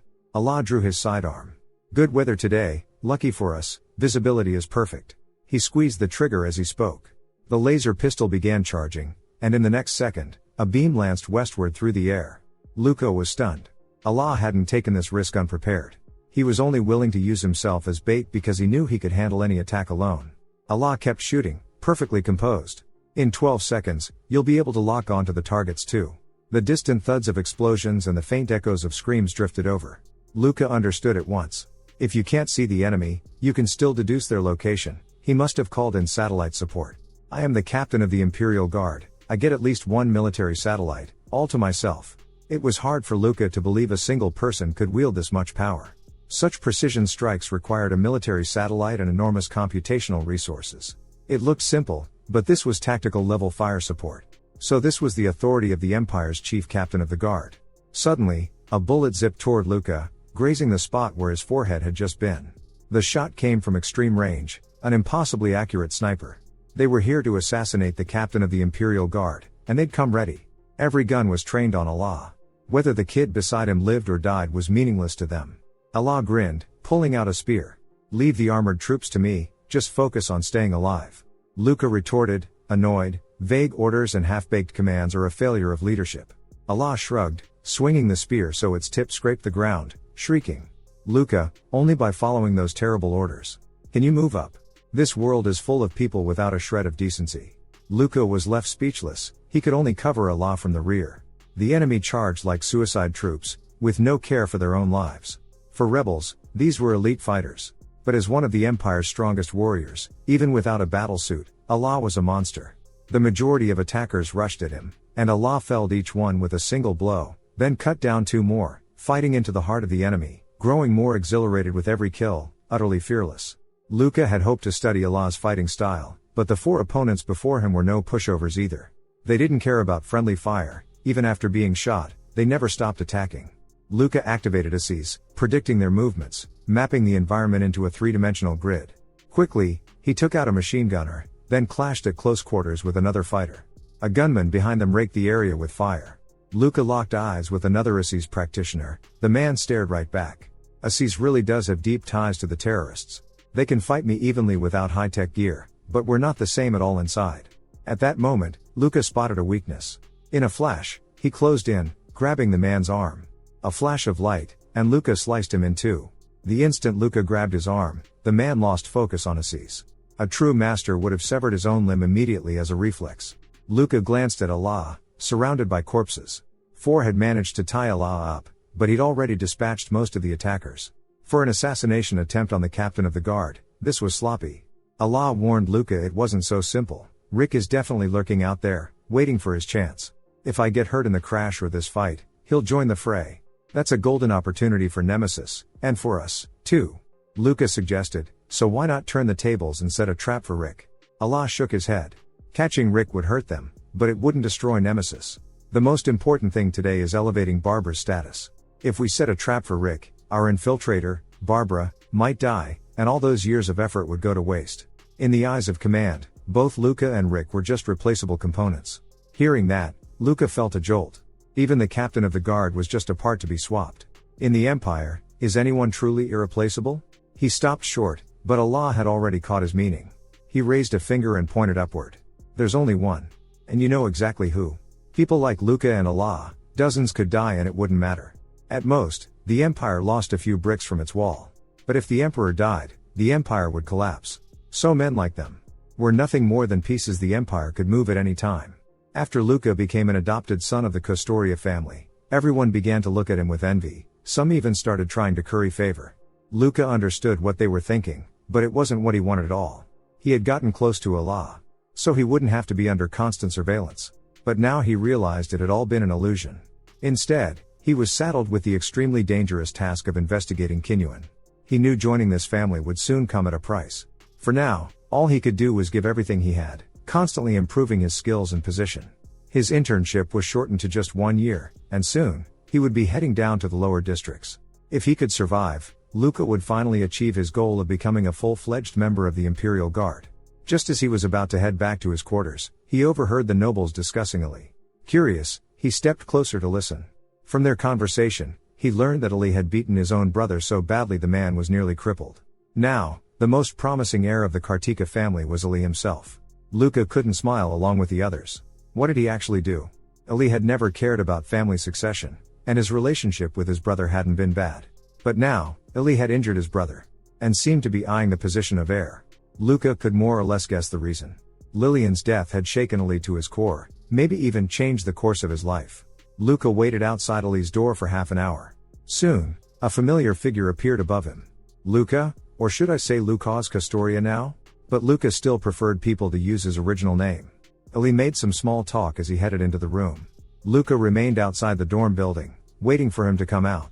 I heard you put your brother in the hospital. Ali's expression didn't flicker. It was an official duel. My brother was always a bit naive, easy to provoke. Luca was curious what Ali could have done to make his brother so angry. Ali looked down and spoke slowly. I slept with his girlfriend. Maybe I'm better looking, she left with me pretty quickly. I do actually feel a bit sorry for him. Luca frowned at the handsome young man. You really are an asshole. Ali changed the subject, asking Luca, what kind of dangerous deal did you make? Ordinary terms wouldn't land you in a family like that. Luca didn't give away his mission, only said, my life's always been a tightrope walk. This isn't any different. Ali scuffed his boot on the floor. Even tightrope walkers fall sometimes. But Luca thought, if you walk the wire, you can't just stop walking. Ali shot Luca a glance. He understood Luca had never really had a choice to begin with. If he didn't do this, the only other road led to death. Ali called after him, deciding not to run from reality anymore. Is it because of that woman? Luca didn't say Lillian's name out loud. Ali closed his eyes, then opened them just a crack. If anything happens to the family, I'll become the successor and fix it. If I'm dissatisfied with the empire, I'll climb high enough to change it. It sounded a little radical, but Luca admired Ali's drive. He believed that, with Ali's ability and talent, as long as he gave it his all, he'd succeed. Luca wouldn't stand in his way. After all, he wasn't in a position to give advice to anyone right now. In any case, welcome back, Luca said. If you want to become the family heir, you'll have to work even harder. You too, Ali shot back. Being adopted into the Kostoria family is already a heavy price. Why don't we both work 4 times as hard? That's exactly why we're Imperial Guard cadets in the first place. Luca nodded. For now, all he could do was stay on the wire and keep moving forward. The next day, Ali proved his resolve with action. He volunteered to lead a team on a mission to eliminate the native creatures of Novas. Meanwhile, Luca arrived at the Imperial workshop. He needed a better weapon. He tested his blade against the training droids. The craftsman grinned and asked how he liked it. Luca affirmed the design. Just holding it, I can feel the tension in my grip. It feels good. I just think you could dial down the output a little. The craftsman understood exactly what he meant. The weapon was already perfectly suited to Luca's needs.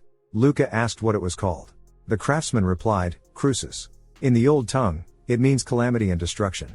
That gun you used earlier is Ruina, meaning to break or shatter. They're both girls. You need to cherish them like lovers. Luca chuckled, holding a weapon in each hand.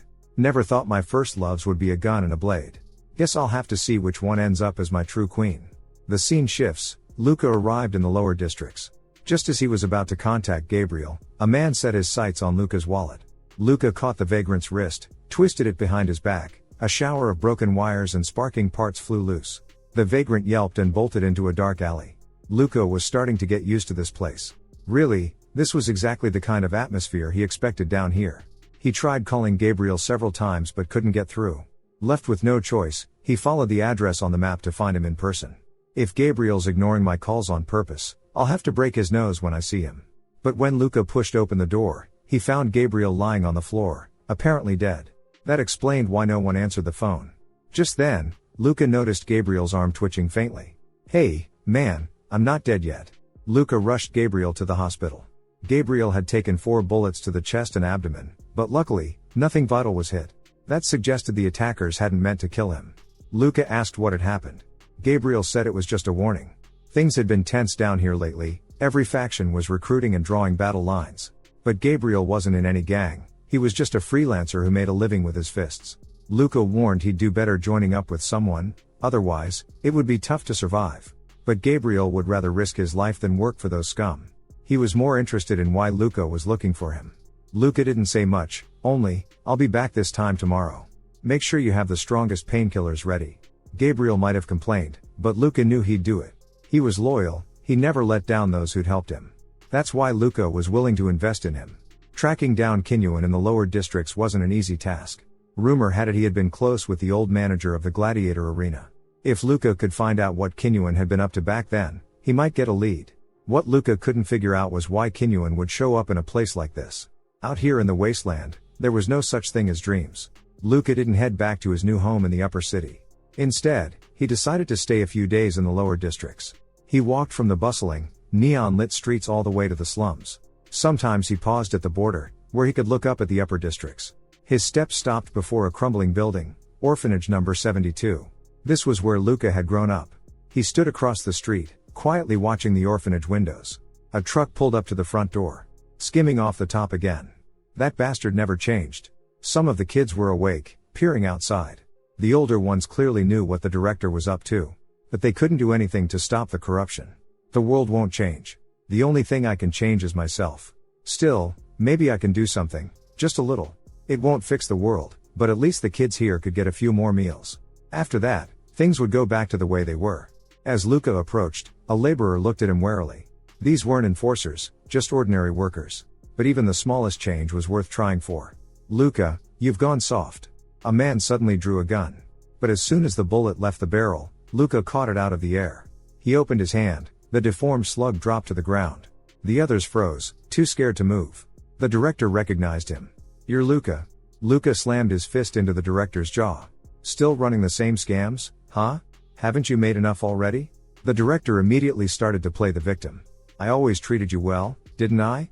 Gave you extra food and everything." Luca gave a faint smile. "I remember. That's the only reason I didn't snap your neck." The director begged for mercy. "I'm sorry. Please, tell me what you want, whatever it is, I'll apologize." Luca didn't feel any sense of obligation toward the orphanage that raised him. Charity, after all, was just a passing fancy for the rich, a mask for their hypocrisy. He let the director babble on. A man like this wasn't even worth hitting, much less killing. Even if someone else ran this place, it wouldn't be much better. Luca glanced at the children peeking from the windows. Some had a glint in their eyes, waving at him. He remembered the days he went hungry, rooting through trash for scraps. He punched the director again. "Watch yourself from now on. And tomorrow, make sure the kids get a real meal." With that, Luca disappeared into the shadows of the alley. The scene shifted to the next day. Gabriel, barely hanging on with painkillers, tagged along with Luca as they headed out together. He complained loudly as they walked. On any other day, Luca would have kicked him already. Maybe he just slept too well last night. Beating up someone he couldn't stand really was a great stress reliever, Luca had to admit it. Soon, the two arrived at the entrance to the dueling arena. The gang members at the door stared in disbelief. "Gabriel, weren't you shot? How were you even walking?" Gabriel started chatting up his acquaintances. "News travels fast. Whoever did it, I'll make sure to pay them back." He quickly noticed Luca standing nearby. He'd seen Luca in a previous match. With a henchman leading the way, the two headed into Alepht's office. Alepht's presence was sharp and commanding. He stood up to greet Luca as if welcoming a VIP. "You here to compete?" Luca shook his head. "Not this time. I have private business to discuss with you. Olaf pulled out a cigarette, wary. No can do, I'm not much of a fighter, and I need a sense of security. To me, those two are just scarecrows. The two bodyguards' faces darkened, eyes narrowing in anger. Instinctively, their hands tightened around their guns. Olaf fixed Luca with a cold stare. Doesn't matter if you're good boy or just Luca, don't think being tough gives you the right to disrespect me. I respect your mentor, but that doesn't mean you can act out. Looks like there's no way around a fight. Olaf stubbed out his cigarette. His two guards immediately raised their guns and trained them on Luca. Luca flashed a grin. Gabriel, block the door. Gabriel, still dazed, mumbled his assent. Luca bent his knees and leapt straight up. His fingers dug into the concrete ceiling. Dangling upside down, he looked down at the two guards. They were still a beat too slow with their guns. Luca scraped along the ceiling, then twisted down, dodging their line of fire as he landed. The guards started to sweat bullets. They fired again, but the shots only hit where Luca had been a moment before. Worse, their bullets hit each other by mistake. Two screams echoed through the room. Olaf's brow furrowed. Bodyguards really are pointless. Scene change, rain beat down on the streets outside. Luca and Gabriel were now at Gilda's repair shop. Gilda was fixing Gabriel's mechanical stylus. Every time it rained, his arm ached faintly. Meanwhile, Luca recalled his earlier negotiation with Olaf.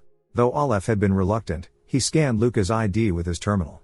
The information on the screen surprised him. In the end, he agreed to Luca's request. Luca needed him to provide detailed information about the former manager, Tora. The more details, the better. Olaf named his price. He wanted Luca to vouch for him, to become a noble's attendant. After Luca had been of age for a year, he'd have the right to appoint an assistant. The chosen person would gain the right to live in the upper sectors. Until then, Olaf needed to prove that he was worth following. In the end, Luca accepted the deal. Everything now depended on Olaf's performance. As for waterproofing, Gabriel was clearly disgruntled. My limbs are already waterproof, why pay more for it? Gilda nodded firmly. Even the best manufacturers can't beat time. Sooner or later, grime seeps in. It's safest to get waterproofing done at least every 6 months. Luca listened to their bickering and casually tossed a credit chip on the table. Use this. Give Gabriel a full tune-up, and redo the waterproofing too. Gilda accepted it with a smile. Knew you were a pro, Luca. Gabriel clutched his money like it was his life. Luca, you're getting ripped off. You'd be better off spending that upgrading me. But Gilda would never overcharge Luca or Gabriel. Luca understood Gabriel's anxiety. In the lower districts, trusting a mechanic too much can get you bled dry. Meanwhile, Luca's terminal buzzed with a message from Olaf. After Olaf took over the arena, nearly all of Tora's old crew were wiped out, except one, who's now in a psych ward. Luca didn't have high hopes, but decided to check it out anyway. Scene shift, a hovercar plummeted straight down a building. Luca stepped out of the car, his only goal, to visit a psychiatric hospital. Just now, the person who had fired at Luca had worn a jacket with a gang insignia. Luca started grilling Gabriel. Was he hiding something? Gabriel looked just as confused. If he had been lying, Luca would have spotted it. Gabriel had never been good at deception. Gabriel, in the end, you still sided with Olaf. You got a warning, but you ignored it. Sure enough, this attack had been aimed at Gabriel. It turned out that after word spread that Gabriel had been shot, and then showed up at Olaf's office the next day, the gang assumed he'd switched sides. Gabriel's face turned red, veins bulging in his neck. In this situation, he couldn't possibly explain himself. Luca asked if he had a spare pistol. Gabriel didn't, but handed over his own gun anyway. You picked the wrong side, Gabriel. Big Sis sent me to deliver a message. Luca fired several shots, checking the spread. All the bullets veered up and left. Just then, the grenadier across the street launched a grenade. But the moment he heard the trigger click, Luca fired. His bullet struck the grenade mid-air, setting it off in an explosion. Luca fired again, shattering the parts of the enemy's mechanical arm. By then, it was too late for the gangsters to run. Their knees and elbows shattered, they dropped their weapons like broken puppets. Finally, Gabriel caught up, frowning in confusion. Was it really Big Sis? The driver, roused by the gunfire, looked at Luca. Our company has a contract with security. Rescue teams will be here in 3 minutes. In the lower districts, that kind of professionalism is rare. Luca gave him full marks. Gabriel grabbed one of the gangsters by the collar and hauled him up. When you say Big Sis, do you mean Martina of Levine Rose? All this because I wouldn't join your gang? The gangster glared, teeth clenched. Yeah, because you refused, genius. Big Sis likes you. Gabriel's confusion only deepened. I thought she just wanted me as her bodyguard? You're the restless type. You get shot, then cozy up to Olaf, Of course Big Sis is pissed. If she wanted you dead, you'd already have a bullet in your head. Then Luca spoke up. Tell Martina that Gabriel will go see her. But Luca was still suspicious. If it were an ordinary woman chasing Gabriel, maybe it was for money. But a gang boss? She'd never be short on cash. If he says he's not interested, it's definitely a lie. After much difficulty, Luca finally made it to the hospital. If not for the rule that legal guardians weren't allowed to visit, he never would have gotten in. Luca had to empty out the nurse's entire shopping cart before they let the two of them through. Apparently, this kind of transaction was routine by now. Noma was in room 401. He'd once been Tora's personal bodyguard. With a heavy click, the lock was released. Luca stepped into the room and called the man's name. Noma lay on the bed, his expression vacant, cheeks sunken. Luca waved a hand in front of his eyes. Noma's pupils tracked the movement, but only sporadically. His consciousness returned only in fits and starts, his cognitive abilities were badly degraded. I'm Luca. I'm here to ask you about Tora, the gladiatorial arena manager. Noma's hand trembled in a spasm. That meant the brain regions controlling muscle and movement had already been damaged. It was obvious Aleph had been ruthless with him. Luca had hoped for a conversation, but in his current state, there was no chance of learning anything about Kinyuan from Noma. Maybe he could try the Imperial Guard standard temporary neural stimulation therapy. Noma was skilled with close combat weapons, especially knives. Luca took out a self-defense knife, and at once, Noma's eyes sharpened. Gabriel, however, thought this was a waste of time. Next, Luca feinted an attack at Noma with his hand. Noma blocked with the knife.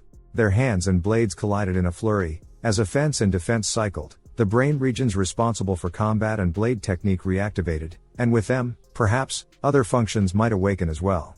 If even these neural pathways were dead, then there truly was no hope. It's like someone dragged me out of a swamp. Your name's Luca, isn't it? You're here to investigate me, aren't you? Noma's mind was slowly resurfacing. Luca had to keep up the exchange, to keep his brain active. I just got some intel from Aleph. I want to know about the people around Tora. Luca described Kinyuan's features. There weren't many people with Kinyuan's kind of presence. I think I remember something. But why should I help you? Noma was a gang member from the lower districts, he wouldn't help anyone easily. In exchange, Luca offered to help him get out of the hospital. Gabriel, you've got a spare room at your place, don't you? Gabriel was stunned. You want me to babysit some amnesiac old man? Luca cut him off. Gather a few trustworthy people. I'm putting together a small team, with you as the leader. Gabriel was taken aback. What's that supposed to mean? If you don't want to, forget it, I'll find someone else. Truth was, this had been Luca's plan all along. He needed reliable allies. Gabriel alone wasn't enough, he had to build a crew, almost like founding a gang. As he thought of this, Luca realized Kinyuan might have done the same. He neither took part in public affairs nor joined any criminal groups. Only those closest to him, like Noma, knew his real situation. The relationship between Kinyuan and Tora was probably a lot like what I have with Gabriel. It's just a guess, but I'm almost certain he gathered a group of followers in the lower districts, ran unofficial missions, and built his own team.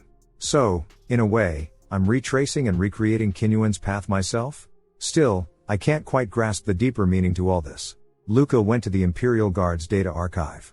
Sure enough, Kinyuan's appointment as instructor coincided exactly with Tora's downfall.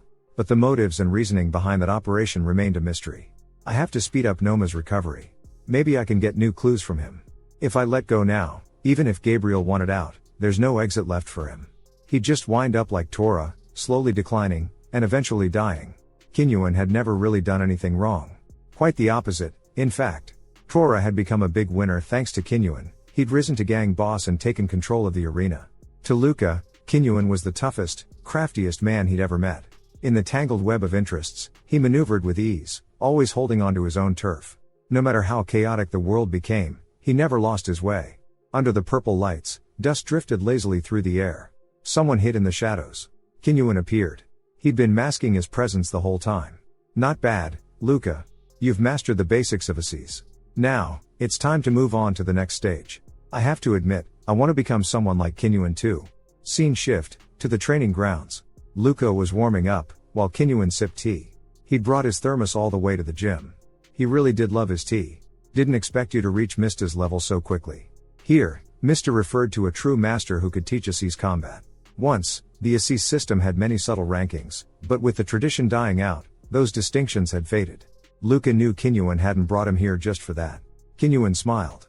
Judging from your face, you're dying to punch me, aren't you? He rose to his feet, his step steady, but the limitations of his body obvious. He was no longer fit for fighting.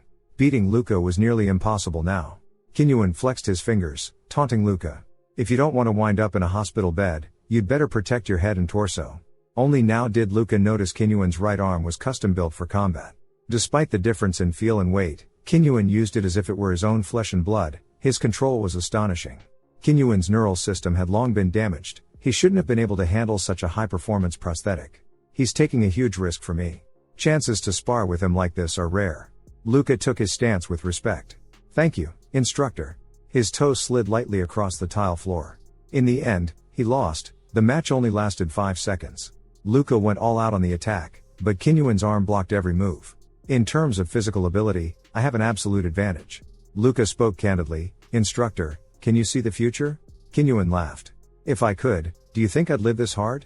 Asi's fighting techniques are all stolen knowledge, Luca. Up to now, you've learned to use your eyes to catch more detail, and by expanding your senses, you can reshape how you perceive the world. Kinyuan then gestured for Luca to take a break. Luca smiled faintly. Kinyuan was a strict teacher. If you couldn't break through by yourself, you weren't qualified for the next stage, and your Asi's training would end there. Luca helped Kinyuan up from the ground. You'll always have my shoulder to lean on. Even with damaged neural pathways, Kinyuan could still control his combat prosthesis at high speed. Luca knew how remarkable that was. The man who seemed to understand everything stood right by his side, but never gave him a straight answer. Luca never expected one. Because both he and Kinyuan knew, to preserve their bond, they had to keep a certain distance. On the way to the office, Luca supported Kinyuan. Kinyuan chatted idly, mentioning the subtle differences between organic bodies and full-body prosthetics. He even advised Luca to try sex at least once before going in for a total overhaul.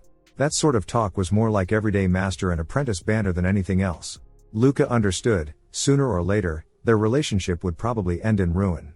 This connection was as fragile as tissue paper. Both he and Kinyuan were always ready to cut the tie. Leaving wouldn't be too hard, but to say there'd be no bitterness at all, that would be self-deception. He just hoped he'd never have to be the one to deal with Kinyuan personally. 2 days later, Luca headed back to the lower districts to meet Gabriel. Gabriel had rounded up a few people, the kind who'd do anything for money. Luca scratched his head in exasperation. What he needed were reliable companions, not junkies. Gabriel had burned through a good chunk of cash to get Noma out of the hospital. Luca tossed him a credit chip and reminded him not to spend it all next time. As for Luca's own role, he was simply their benefactor. Luca pushed open the door on the second floor. Noma sat blankly on the bed. Though his name was still on the hospital registry, as long as no one visited, no one would catch on. The bribed guards and nurses all played along. Gabriel was handling things even better than Luca had expected. Luca loaded the medication into a syringe and injected Noma. Once the drugs took effect, he tossed a knife onto the bed in front of him. Remember me? Noma nodded. You're someone I can trust. Luca continued using cognitive therapy to help Noma recover. The next moment, their knives clashed, sparks flying. Gabriel was transfixed. From his movements alone, it was clear Noma had once been anything but ordinary, even before his injuries. Now, he could easily handle a handful of regular men. Luca struck hard, forcing Noma back several steps. Noma sat down again, feeling much clearer. What did you do to me? Just a combination of a few drugs. Noma wanted a smoke, maybe a drink, but Luca refused. Noma grinned. You're strict, like a soldier. Anyway, thinking back, Tori used to call that man Noel. Luca smirked. Kinyuan certainly had unique taste. Noel was once the leader of a rebel force long ago. Kinyuan had used that name as an alias. Tora was a good man, but not cut out to run the arena. And all of it, in some way, traced back to this Noel. The portion of the arena's profits was laundered through other businesses. Noma paused midway, giving a wry smile. But before that, I have a favor to ask. Luca sighed, knowing some things are unavoidable. It's about Aleph, isn't it? Noma's current state was all thanks to Aleph. He wasn't asking Luca to take revenge, just to look the other way. He'd handle it himself. You're under Gabriel's protection now. If you want payback on Aleph, wait till you're out of here. No threats needed. I may not know much, but I always keep my word. Aleph betrayed Tora. That bastard deserves what's coming. The relationship between Aleph and Noma was growing increasingly tangled. Who to trust, Luca would have to decide for himself. Just then, Noma told Luca. Aleph might have Tora's old ledger. If he investigated companies starting with B, he'd be able to track the money straight to Noel. At that moment, a loud crash echoed from downstairs. Gabriel rushed out to check, only to see a bald man pinned under a stiletto heel. A woman was standing on him. Your men are really useless, Gabriel. Martina was even less patient than Luca had imagined. Just how much did she like Gabriel? Turned out today was the day they'd agreed to meet, but Gabriel hadn't shown up that morning. Luca strolled over to the woman. Before she could speak, his hand was already resting on her shoulder.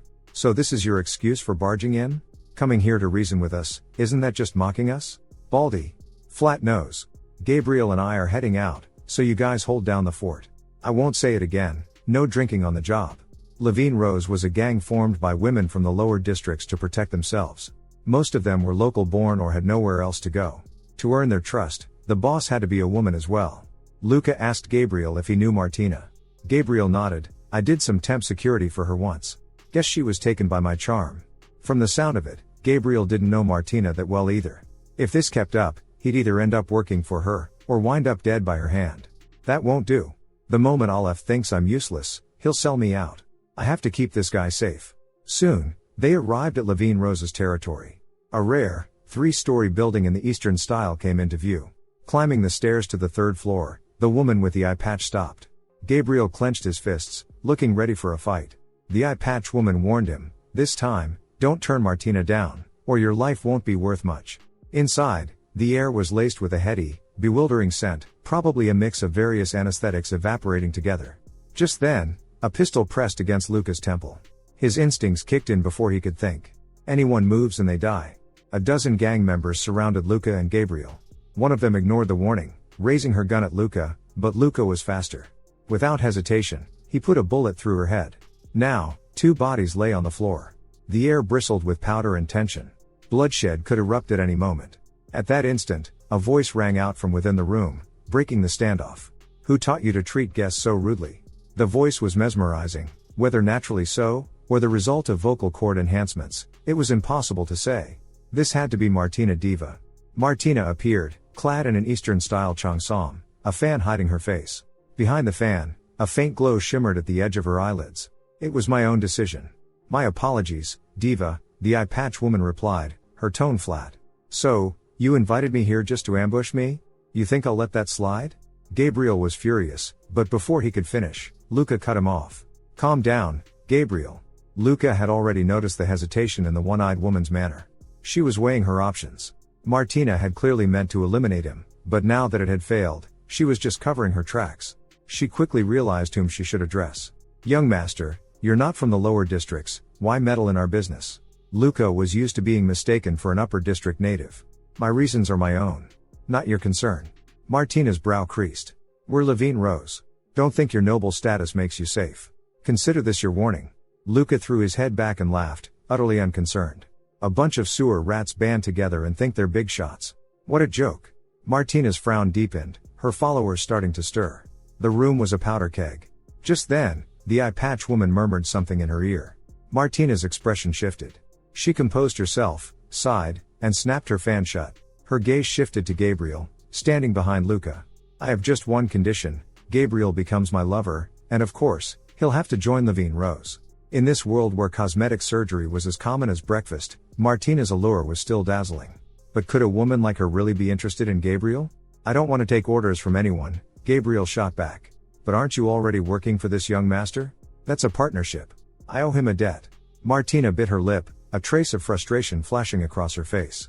At that, Luca pulled Gabriel aside and whispered, just go along with her for now. It'll make things easier. You don't really have to join the gang, they won't do anything to you. Gabriel panicked. You think a face like mine could win over a woman like that? She's older than my grandmother. It was a fair point, but Luca did his best to reassure him, feigning calm. After a moment's thought, Luca made up his mind. Since Gabriel now had a crew of his own, he couldn't join Levine Rose. Just then, Martina called out to Luca. So you're planning to start a new gang? I don't think you understand how things work down here. But with Aleph backing him, founding a gang was hardly a challenge for Luca. I never miss out on a man I want. Luca sneered. This time you will. First taste of failure, huh? Savor it. Martina stopped looking at Luca, fixing her eyes on Gabriel instead. She rose, deliberately accentuating her curves. I can do more for you than you can imagine. Please, stay with me. Gabriel looked genuinely unnerved, avoiding Martina's gaze. No one had expected her to lower herself and plead. Luca, meanwhile, had already cranked up his own threat level to maximum. If negotiations broke down, he wouldn't hesitate to kill everyone in the room. But then Martina slumped back in her chair, a hint of impatience on her face. Fine, whatever. Since we're here, let's get down to business. She switched moods in an instant. It was as if the previous pleading had never happened. Luca, still in combat mode, felt a touch embarrassed. Now Gabriel got his turn to challenge Martina. Didn't you say you liked me? Giving up so fast? Martina tilted her head. I'm drawn to men who are ugly and troublesome. Makes me feel small myself. Every time a guy like you defies me, it's like getting stabbed inside. Especially when I'm being pushed around by those disgusting types. She smirked, shrugged, a faint blush coloring her cheeks as she clicked her tongue. Maybe people really do get weirder with age. Luca, not even an adult yet, couldn't hope to understand a woman like this. Before long, Martina put on a new face. Let's get back to business. After speaking with Martina, Luca, accompanied by his subordinate Grace, went to see Aleph. Now Gabriel's crew was linked to both the arena and Levine Rose.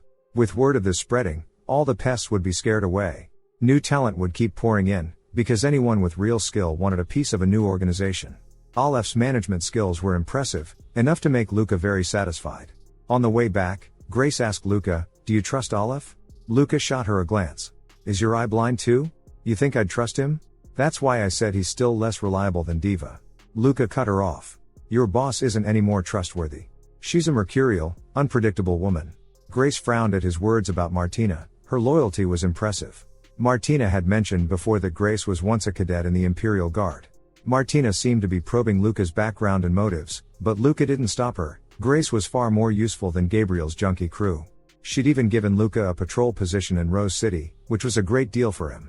Grace asked if Luca came from a military family. At that, Luca paused. Why do you think so? Because you're better than me. I didn't expect to lose so easily to someone who isn't even an adult yet.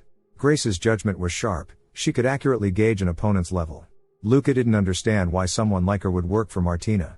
She hadn't finished the guard's training, but was still full of confidence. Luca was curious, why had Grace quit the Imperial Guard? They chatted for a while, keeping things on the surface. Anything truly important remained hidden. Still, Luca felt the distance between them shrinking. Their way of thinking was similar, and their interaction felt as natural as being with a training camp partner. Noma had said the companies starting with B all funneled money to Noel. In other words, it all ended up with Kinyuan.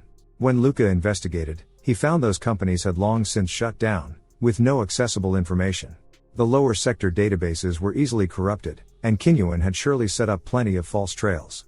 Luca needed a higher level, well-maintained database, at least something like the ones used by the upper classes. A name flashed through Luca's mind, Nicholas Castoria. The Imperial official, and technically, Luca's brother.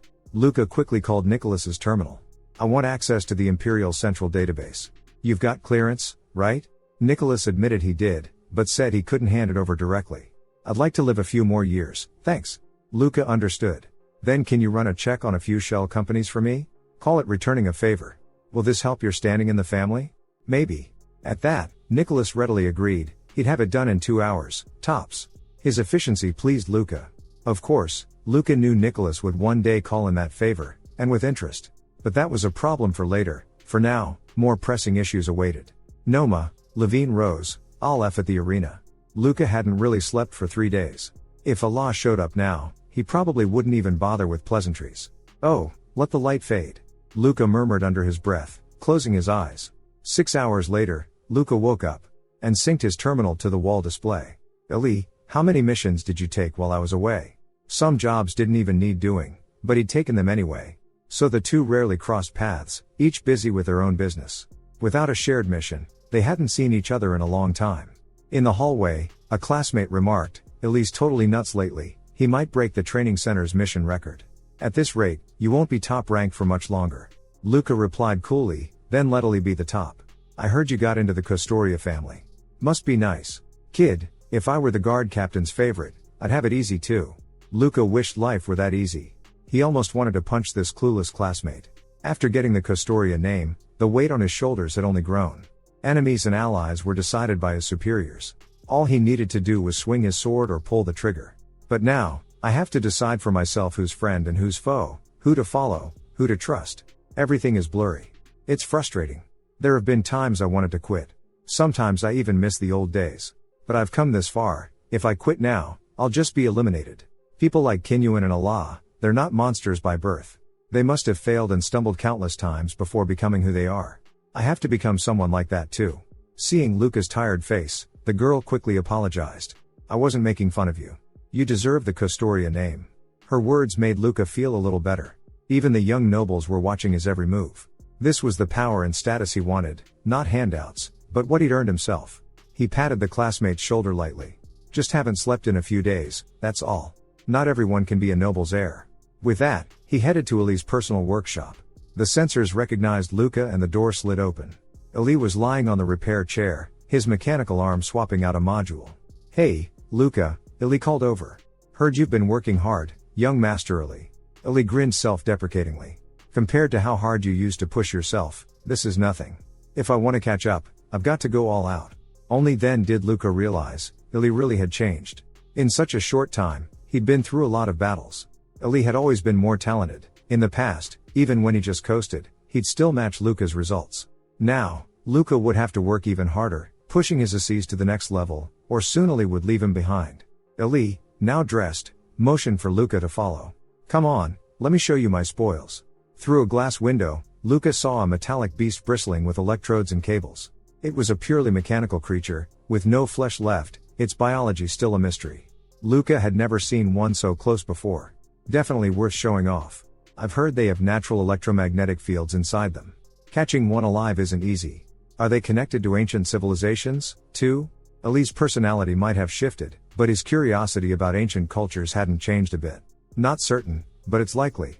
Mechanical beasts are all metal, but their structures are as intricate and precise as living things, almost as if they're alive. Some even think they can grow and reproduce over time, though no one's ever figured out how. Luca glanced at the researcher nearby. Can these things be tamed? With no precedent, the researcher had no answer.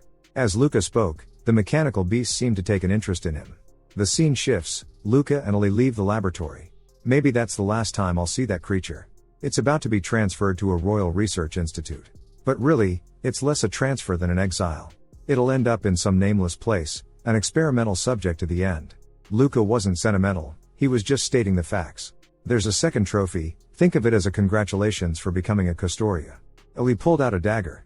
This is a weapon taken from an alien I killed. An Equisian, the mercenary race. The blade is made from the bones of a beast that once lived on their homeworld, now extinct. Luca was skeptical, could a bone dagger really be used in combat? It was just bone after all.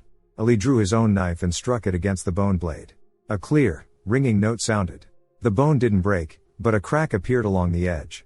Luca was about to say it wasn't so tough after all, but then he stopped, because the fissure was knitting itself closed, the gap shrinking as if the blade were regenerating, cell by cell. In Equisian, this dagger is called Graken Boot. It means immortal, or eternal. This is the gift I decided to give my best brother. As a gift, it's got a lot of meaning. We all crave eternity and immortality. But here's the truth of the universe, even the cosmos itself isn't eternal. Everything ends, eventually.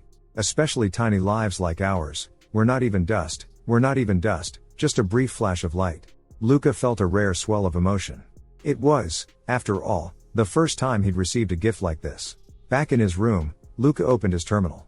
Nicholas had already sent over the compiled files. He'd even checked whether the owners of those shell companies actually existed. Each company was tangled up with the others, all woven together like a spider web. Pure money laundering. Luca knew exactly what this meant. He owed Nicholas, and owed him big. Nicholas was so generous because he'd already figured Luca out. Luca wasn't the type to forget a favor. If I ever do get the chance to become head of the Kostoria family, I'll keep Nicholas by my side, not purge him with the rest. He'd make an excellent advisor. Luca scratched his head, wondering if he was just being naive. He decided to put the matter aside for now, at least until Nicholas dug up more information. But reality always finds a way to be cruel. That very afternoon, Luca received news from the family. Someone he knew had died. The very person he'd mentioned in passing at lunch. Nicholas Kostoria was dead.